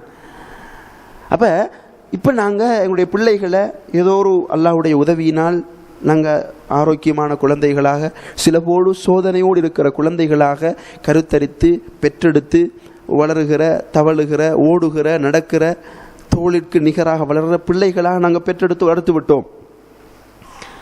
இங்கே ஒரு குழந்தை வளர்ப்பு முறை அல்லாஹ் சொல்லுகிறான். இப்போ பிள்ளைக்கு கண்டித்து சொல்லலாம், ஒரு வயசில் 3 வயசு 4 வயசு 5 வயசு 10 வயசு 12 வயசு கண்டித்து சொல்லலாம், கொஞ்சம் அதட்டி சொல்லலாம். தோளுக்கு மேலே வளர்ந்துட்டுன்னு சொன்னால் அங்கே அடிக்க இயலாது, அங்கே அதட்டி சொல்ல இயலாது. இன்றைக்கு மனித மாண்புகளை அழிக்கிற மனித உரிமைகள் வளர்ந்திருக்கிற காலம் இந்த காலம். மனிதனை மிருகமாக்குறதுக்கான மனித உரிமைகள் வளர்ந்திருக்கிற காலம் இந்த காலம். அன்புக்குரியவர்களே, அப்போ ஒரு தோளுக்கு மேலே வளர்ந்த பிள்ளை எப்படி நான் வழிகாட்டுறது? அந்த பொறுப்பை, பிள்ளைய சீரான குழந்தை வளர்க்கணும், அந்த பொறுப்பு என்னுடைய, இந்த பொறுப்பை எப்படி நிறைவேற்றது? அங்கதான் ஒரு உன்னதமான ஒரு தத்துவத்தை எங்களுக்கு சொல்லித் தருகிறார்கள். நான் உள விருப்பம்னு சொன்னேன் தானே, இப்போ ஒரு யுவதி ஒரு வாலிப பருவத்தை அடைகிற அந்த பிள்ளைக்கும் இனி உள விருப்பங்கள் டிசைன் ஆகிற காலம் அது. அந்த சமூகத்தில் இந்த காதல் துளிர்வுகிற காலம் என்று சொல்லி கொண்டு திடுறோம். உள விருப்பங்கள் டிசைன் பண்ணப்படுற காலம். இப்போ இந்த பிள்ளை யார கதையை கேட்கும்னு சொன்னால் தனக்கு பிடிச்சாக்கல்ற கதையை மட்டும்தான் கேட்கும். மடியிலிருந்து இதுவரைக்கும் உம்மா வாப்பா, வாப்பா சொல்கிறது தான், உம்மா சொல்கிறது தான் வேத வாக்கு. சில பிள்ளைகளுக்கு தன்னுடைய ஆசிரியர்கள் சொல்லுவது, நர்சரி போகிற பிள்ளைகள் 1ஆம் ஆண்டு 2ஆம் ஆண்டு பிள்ளைகள்கிட்ட ஆசிரியர் ஒன்றை சொல்லி கொடுத்துருப்பா, அது பிள்ளை இதுதான் சரின்னு சொன்னால் இல்லை எங்கள் டீச்சர் இப்படித்தான் சொன்னான்னு பிள்ளை பிடிச்சிட்டு நிற்கும். அப்போ தன்னுடைய ஆசிரியை, தன்னை சூழ உள்ளவர்கள், தாய் தந்தையர்கள் சொல்லுகிறது தான் பிள்ளைக்கு வாழ்க்கை. ஒரு கட்டம் வளர்ந்துட்டு சொன்னால் தனக்கு பிடித்தவர்கள் சொல்கிறது தான் உண்மை. அது தந்தையாக இருக்கலாம், தாயாக இருக்கலாம், ஆசிரியராக இருக்கலாம், சகோதர சகோதரிகளாக இருக்கலாம், அல்லாத அஜ்னபான ஆண்களாக இருக்கலாம், முஸ்லீம் அல்லாதவர்களாக இருக்கலாம். யாராக இருந்தாலும் அவங்க சொல்கிறது தான் அவங்கள உள்ளம் ஏற்றுக்கொள்ளும். எனவே இந்த பருவம் அடித்து உருக்கி அதட்டி வழிகாட்டுகிற பருவம் அல்ல. எனவே தான் மரியமுடைய தாய் என்ன செய்கிறார், வக்கஃபலஹா ஜக்கரியா. அந்த சமூகத்தில் ஒரு மெண்டர் சிஸ்டம்னு சொல்லுவாங்க. இது தன்னுடைய பிள்ளையை நெறிப்படுத்தக்கூடிய ஒரு நல்ல மனிதரை அடையாளம் காண்பது. சில நேரம் உம்மாவை விட சாட்சி பிள்ளைக்கு பிடிச்ச ஆறாக இருப்பாங்க. சாட்சி சொன்னால் கேட்கும் இந்த பிள்ளை. அப்போ சில விஷயங்களை சொல்லுவோம். இப்போ பிள்ளை கல்யாணம் பேசுகிறோம், விருப்பமா இல்லையாண்டு எப்படி இந்த பிள்ளைகிட்ட கேட்குற சாட்சிட்டு சொல்லுவோம். நீங்கள் சொன்னால் கேட்கும் இந்த பிள்ளை, நீங்கள் போய் கேளுங்கண்டு. அப்போ இங்கே நாங்கள் அடையாளப்படுத்துகிறோம் யாரை, சாட்சியை அல்லது மாமியை அல்லது அந்த பிள்ளைகிற கூட்டாளிகிற உம்மா. இவங்க சொன்ன அந்த பிள்ளை கேட்கும் என்று யாரோ ஒரு இடத்துல அந்த குழந்தையுடைய அந்த பிள்ளையுடைய ஒரு பெருமானம் மிக்க ஒருவராக ஒருவர் இருப்பார். இவர் ஒரு சாலிகான மனிதராக இருக்க வேண்டும். எனவே ஜக்கரியாவை அடையாளம் காண்கிறார், ஜக்கரியாவிடம் பொறுப்பு கொடுக்கிறார். என்னுடைய ஆம்பளை பிள்ளை தன்னுடைய நானாவை சில நேரம் நினைக்கும், பாப்பாவை நினைக்கும், அல்லது மச்சான் நினைக்கும், அல்லது மாமா, அல்லது வீட்டில் உள்ள, அல்லது அந்த பிள்ளைக்கு படித்து கொடுக்குற ஆசிரியரை, அல்லது அந்த ஊரில் பள்ளியில் இருக்கிற ஒரு மௌலவியை, இப்படி யாராவது ஒருவரை தன்னுடைய ஆம்பளை பிள்ளைக்கு பிடிக்கும். அவர் சொன்ன அந்த பிள்ளை கேட்கும். இந்த உம்மா அப்பா தேடணும், என்ற பிள்ளையை வழிகாட்டுகிற வழிகாட்டியாக யாரை நான் தீர்மானிப்பது, உம்மாவும் பாப்பாவும் தேடணும், அவர்கிட்ட போய் சொல்லணும், நீங்கள் சொன்னால் என் மகன் கேட்குறான், எனவே என் மகனை ஒரு நெறிப்படுத்துகிற ஒரு பொறுப்பை நீங்கள் எடுக்கணும், நல்ல விஷயங்களை சொல்லிக் கொடுங்க. என்னுடைய மகள் நீங்கள் சொன்னால் சாட்சிட்ட போய் சொல்லணும், மாமிட்ட போய் சொல்லணும், தாத்தாட்ட போய் சொல்லணும், நீங்கள் சொன்னால் என்னுடைய பிள்ளை கேட்குது, உங்களை போல உடுப்பு போடணும்னு நினைக்குது, உங்களை போல படிக்கணும்னு நினைக்குது, உங்களை போல பேசணும்னு நினைக்குது, உங்களை போல தான் எல்லாம் இருக்கும் நினைக்குது, எனவே உங்களை ரொம்ப பிடிச்சிருக்குது, எனவே என்னுடைய பிள்ளைக்கு ஒரு முன்னுதாரணமாக இருந்து 4 நல்ல விஷயங்கள் என்ற பிள்ளைக்கு சொல்லிக் கொடுங்க. இப்போ நான் சொன்ன கேட்கிற நிலைமையில் என்ற பிள்ளை இல்லை, தோளுக்கு மேலே வளர்ந்துட்டு. அன்புக்குரியவர்களே, ஜக்கரியா அந்த பிள்ளையை பொறுப்படுத்த பிறகு ஜக்கரியா பார்க்கிறார், இன்னொரு அவர் ஆச்சரியப்படுற அளவுக்கு அற்புதமான பிள்ளை மரியம். அந்த மரியம்கிட்ட வார நேரம் எல்லாம் வித்தியாசமான உணவுகள் உண்டு கொண்டிருப்பாங்க. அண்ணலக்கி ஹாதா, உங்களுக்கு எப்படி இது கிடைச்சிது? மரியம் அலைஹிஸ்ஸலாம் சும்மா அசால்ட்டாக சொல்லுவாங்க, நிந்தில்ல அல்லாட்ட இருந்து வருது எனக்கு சாப்பாடு. இன்னல்லாஹ் யர்ஸுகு மன் யஷாஉ பிகைரி ஹிசாப். அல்லாஹ் தான் விரும்புவர்களுக்கு கேட்காம கொடுத்து கொண்டிருப்பான். அல்லாஹ் தர நான் சாப்பிட்றேன். அந்த சீசனில் இல்லாத கனி வர்க்கங்களை சாப்பிட்றா. அந்த அளவுக்கு அல்லாஹ்வுக்கு நெருக்கமான குழந்தையாக அந்த மரியம் உருவாகிறார். இப்போதான் இவருக்கு ஒரு ஆசை வருது, இதை போல ஒரு பிள்ளை எனக்கும் இருக்கணுமே என்று ஆசை வருது. யாருக்கு? ஜக்கரியாவுக்கு ஒரு ஆசை வருது. நாங்களும் ஊரில் சில பிள்ளைகளை பார்த்தோன்னே எந்த விதத்தில் இந்த பிள்ளை பிறந்திருக்கக்கூடாதா நாங்கள் சில நேரம் நினைப்போம். நீங்கள் ஷாஃபி மாவுடைய வாழ்க்கையை படித்து பாருங்க, அப்படி ஒரு ஆசை வரும். இந்த ஷாஃபி போல ஒரு பிள்ளை என்னுடைய மனைவிக்கு குழந்தையாக பிறக்கக்கூடாதா? மரியம் அலைஹிஸ்ஸலாத்தை படித்து பார்த்தா அது எங்களுக்கு வரும். மரியம் போன்ற ஒரு குழந்தை என்னுடைய மனைவியின் அல்லது ஒரு தாயாக என்னுடைய கருவில் பிறக்கக்கூடாதான் நாங்கள் சிந்திப்போம். ஜக்கரியா அலைஹிஸ்ஸலாத்துக்கும் அதே ஆசை வந்துச்சு. அந்த நேரத்தில் அல்லாஹ்ட்ட கையேந்தி, அல்லாஹ் எனக்கும் இது போல ஒரு குழந்தையை தாயா அல்லாஹ், இது போல ஒரு குழந்தையை தாயா அல்லாஹ் என்று ஜக்கரியா அலைஹிஸ்ஸலாம் பிரார்த்திக்கிறார். அல்லாஹ் அவருடைய பிரார்த்தனை ஏற்றுக்கொண்டு யஹ்யா அலைஹிஸ்ஸலாத்தை பிள்ளையா கொடுக்கிறார். அன்புக்குரியவர்களே, பிள்ளை வளர்ப்புன்றது அது ஒரு சிஸ்டம், அது ஒரு சிஸ்டம். எங்கள்கிட்ட தான் எந்த சிஸ்டமும் இல்லை. கல்யாணம் முடிக்கிறதுக்கு என்ன சிஸ்டம் இருக்குங்கிட்ட ஒன்றும் இல்லை. பிடிச்சா கல்யாணம் முடிச்சுட்டு போகிறதான், எந்த சிஸ்டமும் இல்லை. குடும்ப வாழ்க்கையை ஆரம்பிக்கிற கணவன் மனைவி எங்களுக்குள்ளே ஏதாவது ஒரு சிஸ்டம் இருக்குதான்னு கேட்டால் அங்கேயும் இந்த சிஸ்டமும் இல்லை. குர்ஆன் நிறைய சிஸ்டம் சொல்லி தருது. குழந்தை பெறுகிறோம், ஒரு தாயாக தந்தையாக ஆகிவிட்டோம், பிள்ளையோடு குடும்பமாக ஆகிவிட்டோம், இப்போ ஏதாவது சிஸ்டம் இருக்குங்கட்டா ஒன்றும் இல்லை. சாப்பாட்டை கொடுக்குறோம், பிள்ளை வளர்றது.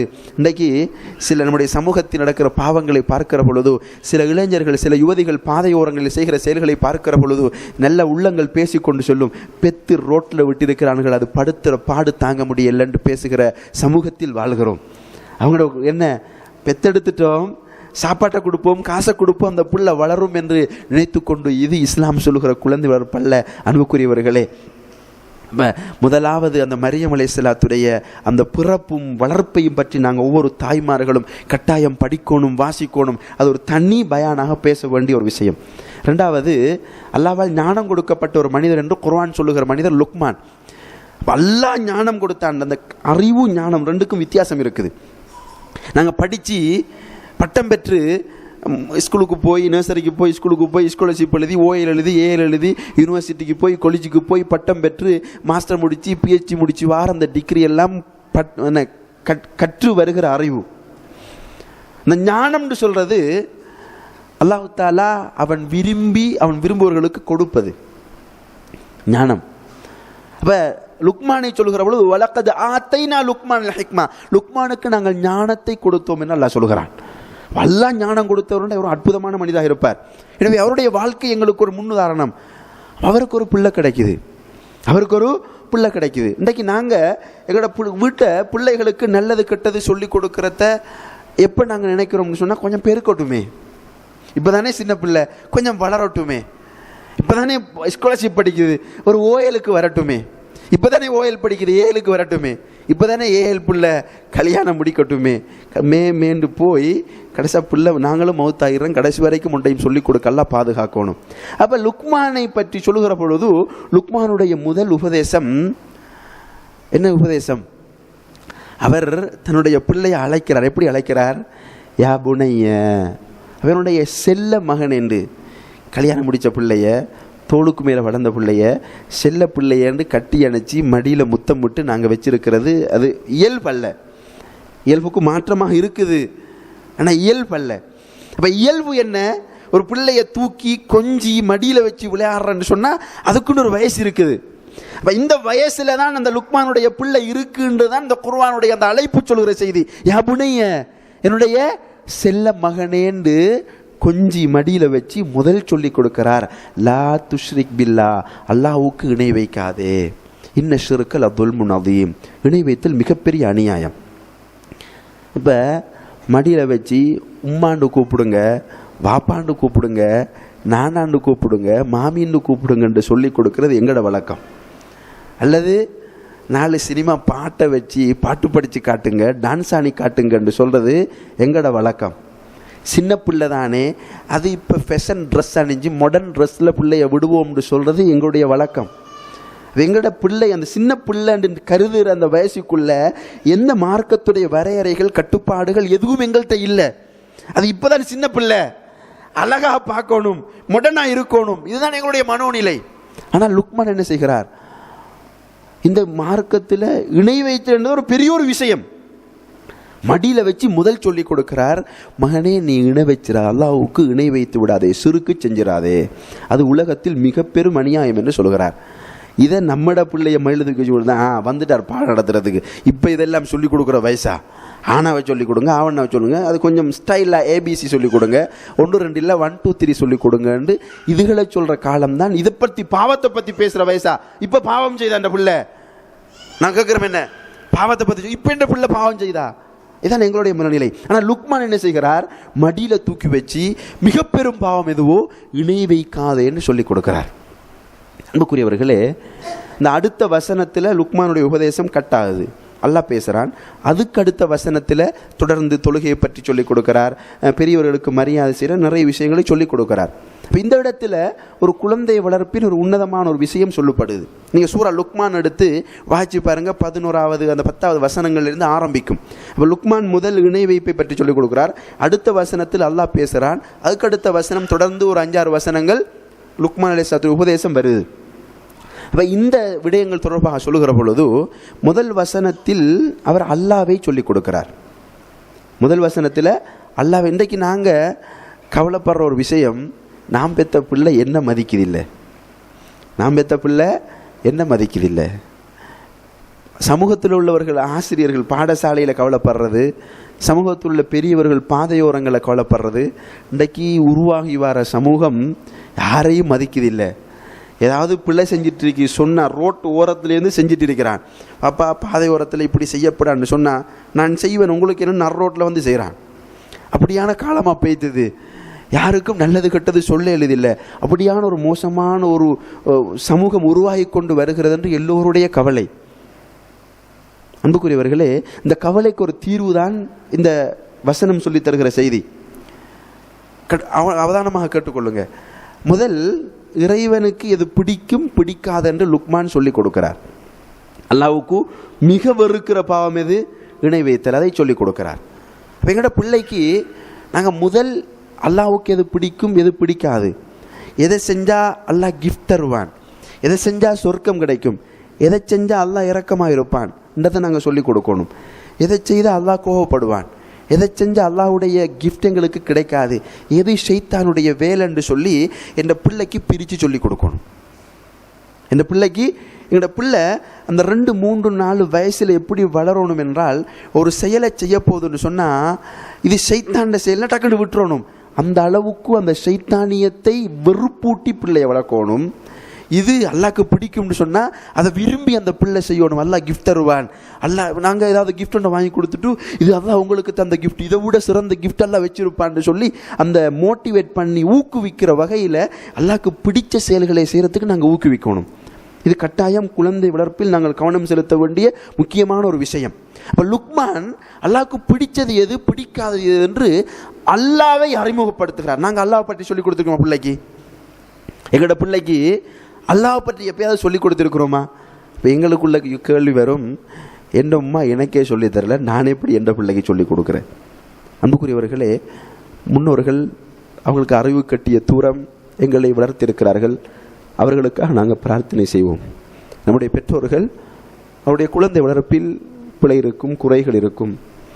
அவங்களுக்கு அறிவு கட்டிய தூரம் நல்லது எது நினைச்சாங்களோ அதை எங்களுக்கு சொல்லித்தான் எங்களை வளர்த்திருக்கிறார்கள். அவர்களுக்காக நாங்கள் பிரார்த்தனை செய்வோம். ரப்பி கஃபிர் லனா வ லிஇஹ்வானில் லதீன சபகூனா பில் ஈமான், ஈமானில் முந்திக் கொண்டவர்களை நீ மன்னிச்சு விடு என்று பிரார்த்தனை செய்வது போல எங்களுடைய முன்னோர்களுக்கு நாங்கள் பிரார்த்தனை செய்வோம். இப்போ இருக்கிற நாங்கள் பிள்ளைக்கு அல்லாஹ்வை சொல்லி கொடுத்திருக்கிறோமா? அல்லாஹ்க்கு எது பிடிக்கும் எது பிடிக்காதுன்னு சொல்லி கொடுத்திருக்கிறோமா? அல்லாஹ்க்கு எது ரொம்ப பிடிக்கும், அல்லாஹ்வுக்கு எது ரொம்ப பிடிக்காதுன்னு சொல்லி கொடுத்திருக்கிறோமா? சொல்லி கொடுக்கல. இப்போ லுக்மான் சொல்லி கொடுக்கிறார். அடுத்த வசனத்தில் அல்லாஹ் பேசுகிறான். என்ன பேசுகிறான் அல்லாஹ்? வவஸ்ஸைனல் இன்சான பிவாலிதைஹி இஹ்சானா, மனிதனுக்கு அவனுடைய பெற்றோர்களோடு நல்ல முறையில் நடந்து கொள்ளுமாறு நாங்கள் உபதேசிக்கிறோம். அவனுடைய தாய் கஷ்டத்துக்கு மேல் துன்பத்துக்கு மேல் துன்பங்களை அனுபவித்து அவனை சுமந்தாள் என்று அந்த விஷயங்களை சொல்லி கொடுத்து பெற்றோருக்கு உபகாரம் செய்யுமாறு அல்லாஹ் உபதேசிக்கிறான். இந்த இடத்துல தான் இப்போ நாங்கள் அல்லாஹ்வை சொல்லி கொடுக்காம எதை சொல்லி கொடுக்குறோம்டா, வாப்பாவோட நல்லா பேசணும், உம்மாவோட நல்லா பேசணும், பெரியவங்களோட மரியாதை நடக்கும்னு சொல்லி கொடுக்குறோம். ஆனால் குர்ஆன் சொல்லி தருகிற அந்த லுக்மானுடைய குழந்தை வளர்ப்புல அல்லாஹ் சொல்லித்தர செய்தி என்னன்னு சொன்னால், நீங்கள் பிள்ளைக்கு அல்லாஹ்வை சொல்லி கொடுங்க, மற்றதெல்லாம் அல்லாஹ் சொல்லி கொடுப்பான் பிள்ளைக்கு. மற்றதெல்லாம் பிள்ளைக்கு அல்லாஹ் சொல்லி கொடுப்பான். லுக்மான் அல்லாஹ்வை சொல்லி கொடுக்கிறார். அல்லாஹ் உன்னுடைய தாய்க்கு நீ உபகாரம் செய்ய அல்லாஹ் சொல்லி கொடுக்கிறார். எனவே எங்களோட குழந்தை வளர்ப்புல எங்களுடைய அந்த பொறுப்புகளை நிறைவேற்றுகிற அந்த சந்தர்ப்பத்தில் முதல் நாங்கள் என்ன செய்யணும்? எங்களோட பிள்ளைகளுக்கு அல்லாஹ்வை சொல்லி கொடுக்கணும். வளர்ந்த பிள்ளையாக இருந்தாலும் பரவாயில்ல, அந்த பிள்ளைக்கு அல்லாஹ்வை சொல்லி கொடுக்கிற வகுப்புகளை ஏற்பாடு செய்யணும். அந்த பிள்ளைக்கு அல்லாஹ்வை சொல்லி கொடுக்குற வகுப்புல ஏற்பாடு செய்யும். இன்றைக்கு சில தாய்மார் இருக்கிறாங்க, நோவு பிடிப்பாங்க, பயான்டா போவாங்க, மார்க்கம் படிக்கிறண்டா போவாங்க, பிள்ளை ஓஎல் படிக்குது, ஏஎல் படிக்குது, பிள்ளைக்கு அதுக்கெல்லாம் டைம் இல்லை. பிள்ளைக்கு அதுக்கெல்லாம் டைம் இல்லை. பிள்ளை கிளாஸ் போகணும், நோவு பிடிக்க தேவையில்லை. பிள்ளை நீங்கள் ஓஎல் எழுதின போகிற பயானுக்கெல்லாம் போகலாம், இப்போ நீங்கள் இருங்க என்று சொல்லிக் கொடுக்குற பெற்றோர்கள் இருக்கிறாங்க. அன்புக்குரியவர்களே, நாங்கள் என்ன செய்யணும்? பெற்றோர்கள் அல்லாஹ்வை கட்டாயம் சொல்லிக் கொடுக்கணும். நாங்கள் அல்லாஹ்வை முதல் புரியணும். அல்லாஹ் புரிஞ்சிட்டோமாக இருந்தால் அவன் எவ்வளவு கருணையாளன், எவ்வளவு விசாலமான மன்னிப்புக்குரியவன், அவனுடைய அடியார்களுக்கு எவ்வளவு இன்பங்களை வைத்திருக்கிறான் என்பதை புரிந்து கொண்டால் நிச்சயமாக நாங்கள் பாவம் செய்ய மாட்டோம். நாங்கள் சொல்லுவோம், இந்த மனிதர்களையும் தாய் கடுமையாக அன்பாக இருக்கக்குள்ள நாங்கள் சில நேரம் பாவம் செய்ய மாட்டோம். ஏண்டா இவ்வளோ இரக்கமாக இருக்கிற அம்மா கவலைப்படுவா, அதால் செய்ய மாட்டோம். சில நேரம் வாப்பா அடிப்பாருன்னு பாவம் செய்யாத இருக்குது. சில நேரம் அடிதானே, 2 அடி பட்டுக்கலாம்னு பிள்ளை செய்யும்.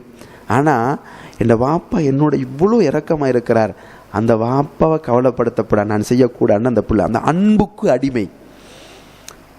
அல்லாஹ் எவ்வளவு அன்பானவன் நாங்கள் புரிஞ்சா நாங்கள் பயத்தில் வணக்கம் செய்கிறதல்ல, அந்த அன்புக்காக நாங்கள் வாழ ஆரம்பித்து விடுவோம். எனவே லுக்மான் சொல்லுகிற அந்த குழந்தை வளர்ப்பு முறை இருக்கிறது.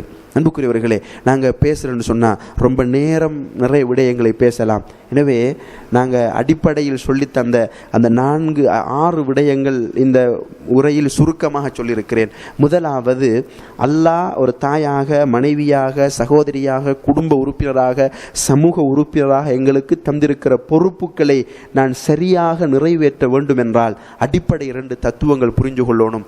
இந்த உலகம் நான் வாழ்வதற்கு வந்த நிரந்தரமான இடம் அல்ல, இந்த உலகம் நான் சுதந்திரமாக செயற்படுவதற்கான இடமும் அல்ல என்ற அந்த 2 விஷயத்தை நாங்கள் புரிஞ்சு கொள்ளணும். நிரந்தரமான இடம் மறுமை, சுதந்திரமாக வாழுகிற இடம் சுவர்க்கம்ன்றதை புரிஞ்சு கொள்ளணும். 2வது, எங்களுடைய உள விருப்பங்கள், எங்களுடைய உள்ளம் அதிகம் விரும்புவர்களாக அல்லாவும் ரசூலும் இருக்கணும். அல்லாவை அதிகம் நேசித்தோம்னு சொன்னால் அவன் கட்டளை நிறைவேற்றுவதில் எங்களுக்கு ஒரு விருப்பம் வரும், ஒரு ஆசை வரும். அல்லாஹ்வுடைய தூதர் அதிகம் விருப்பமாக இருந்தால் அவங்களோட வாழ்க்கையை செய்யறதுல ஒரு ஆசை வரும். எனவே அவருடைய உள விருப்பங்கள் அதிகம் உள்ளம் நேசிப்பவர்களாக அல்லாஹ்வும் ரசூலும் இருக்கணும். அதே நேரம் அந்த உள விருப்பங்கள் எப்படி மாறணும் என்றால் அல்லாஹ்வுடைய தூதரை முன்மாதிரியாக கொண்டு, குர்ஆனை ஹதீஸை அடிப்படையாக கொண்டு அந்த உள விருப்பங்கள் மாற்றப்படணும் என்ற 2வது விஷயம். 3வது அம்சம், எங்களுடைய வாழ்க்கையில் அல்லாஹ் முன்னுதாரணமாக சொன்ன 2 மூமின்கள் இருக்கிறார்கள். ஃபிரௌனுடைய மனைவி மரியம் அலைஹிஸ்ஸலாம். இவங்களை பற்றி நாங்கள் கட்டாயம் ஒரு ஆழமான ஸ்டடி பண்ணணும். மேலோட்டமானதல்ல. ஒரு தாயாக போகிறவளாக நாங்கள் இவங்க 2 பேருடைய வாழ்க்கையை பற்றி ஆழமாக வாசிக்கணும். அதுக்கு நீங்கள் உங்களோட பள்ளிவாசலில் சொல்லி எங்களுக்கு ஃபிரௌனுடைய மனைவியை பற்றி ஆழமாக அவருடைய வாழ்க்கை யதார்த்தத்தை புரிந்து எப்படி இந்தளவு தூரம் உலக சுவர்க்கத்தை தூக்கி வீசிட்டு அல்லாட்டை அல்லாஹ் உன்னுடைய சுவர்க்கத்தில் மாளிகை தான் கேட்குற அளவுக்கு அவனுடைய உள்ளம் மாறியது என்ற அந்த வாழ்வியல் பாடத்தை அது மட்டுமே ஒரு தலைப்பாக கொண்டு ஒரு நிகழ்ச்சி ஏற்பாடு செய்யுங்கன்னு சொல்லி உங்களோட பள்ளிவாசலில் அல்ல நீங்களாவது சேர்ந்து ஏற்பாடு செய்ய முடியும். மரியம் அலைஹிஸ்ஸலாத்தை பற்றி ஒரு தனியாக நாங்கள் ஸ்டடி பண்ணுறதுக்கு, ஏன்னா குர்ஆன் சொன்ன முன்னுதாரணங்கள் இவங்களை பற்றி தனியாக ஸ்டடி பண்ணுறதுக்குன்னு சொல்லி ஒரு வகுப்பை நாங்கள் ஏற்பாடு செய்யலாம். எனவே அந்த குர்ஆன் சொல்லுகிற முதன்மை முன்மாதிரி அல்லாஹ்வுடைய தூதர் ஸல்லல்லாஹு அலைஹி வஸல்லம், மூமின்களுக்கு உதாரணம் ஃபிரௌனுடைய மனைவி மரியம் அலைஹிஸ்ஸலாம் அவர்களும். இவங்களை பற்றி நாங்கள் கட்டாயம் என்ன செய்யணும்? நாங்கள் கட்டாயம் படிக்கணும். அதே போல் ஒரு குழந்தை வளர்ப்பு, ஒரு குடும்ப கட்டமைப்பை உருவாக்குவதில் இம்ரானுடைய மனைவி மரியம் அலைஹிஸ்ஸலாத்துடைய பிறப்போடு தொடர்பான அந்த நிகழ்வுகளை பற்றி நாங்கள் படிக்கணும். சூரா லுக்மான் சொல்லுகிற அந்த லுக்மான் சொல்லித் தருகிற வாழ்வியல் பாடங்களை பற்றியும் நாங்கள் வாசிக்கணும். எங்களுடைய இந்த அம்சங்கள் தொடர்பான வாசிப்பும் இந்த அம்சங்கள் மீதான எங்களுடைய உளநிலை மாற்றங்களும் இன்ஷா அல்லாஹ் எங்களுடைய வாழ்க்கையை இன்ன ஸலாத்தி வனுஸ்கி ஒ மஹியாய ஒமாத்தி லில்லாஹி ரப்பில் ஆலமீன் என்ற அந்த நாங்கள் நாளாந்தம் சொல்லுகிற அந்த யதார்த்தத்தின்பால் அழைத்து வரும். யா அல்லாஹ், என்னுடைய தொழுகையும் என்னுடைய கிரிகைகளும் என்னுடைய வாழ்வும் மரணமும் உனக்காகத்தான் என்று அல்லாஹ்வுக்காக வாழ்கிற ஒரு உன்னதமான பெண்மணியாக எங்களை மாற்றுவதற்கு போதுமானதாக இருக்கும் வல்ல ரஹ்மான். எந்தெந்த விடயங்களை கேட்டோமோ அந்த விடயங்களை இன்னும் ஆழமாக குர்ஆன் ஹதீஸுடைய நிலையில் தேடி ஆராய்ந்து நம்முடைய வாழ்க்கையை மாற்றுவதற்கு எனக்கும் உங்களுக்கும் அருள் செய்ய வேண்டும், துணை செய்ய வேண்டும் என்று பிரார்த்தித்தவனாக வாஹிரு அல்ஹம்துலில்லாஹி ரப்பில் ஆலமீன். சுப்ஹானக்கல்லாஹு வபிஹம்திக அஷ்ஹது அல்லா இலாஹா இல்லா அன்த அஸ்தக்ஃபிருக்க வ அத்தூபு இலைக்.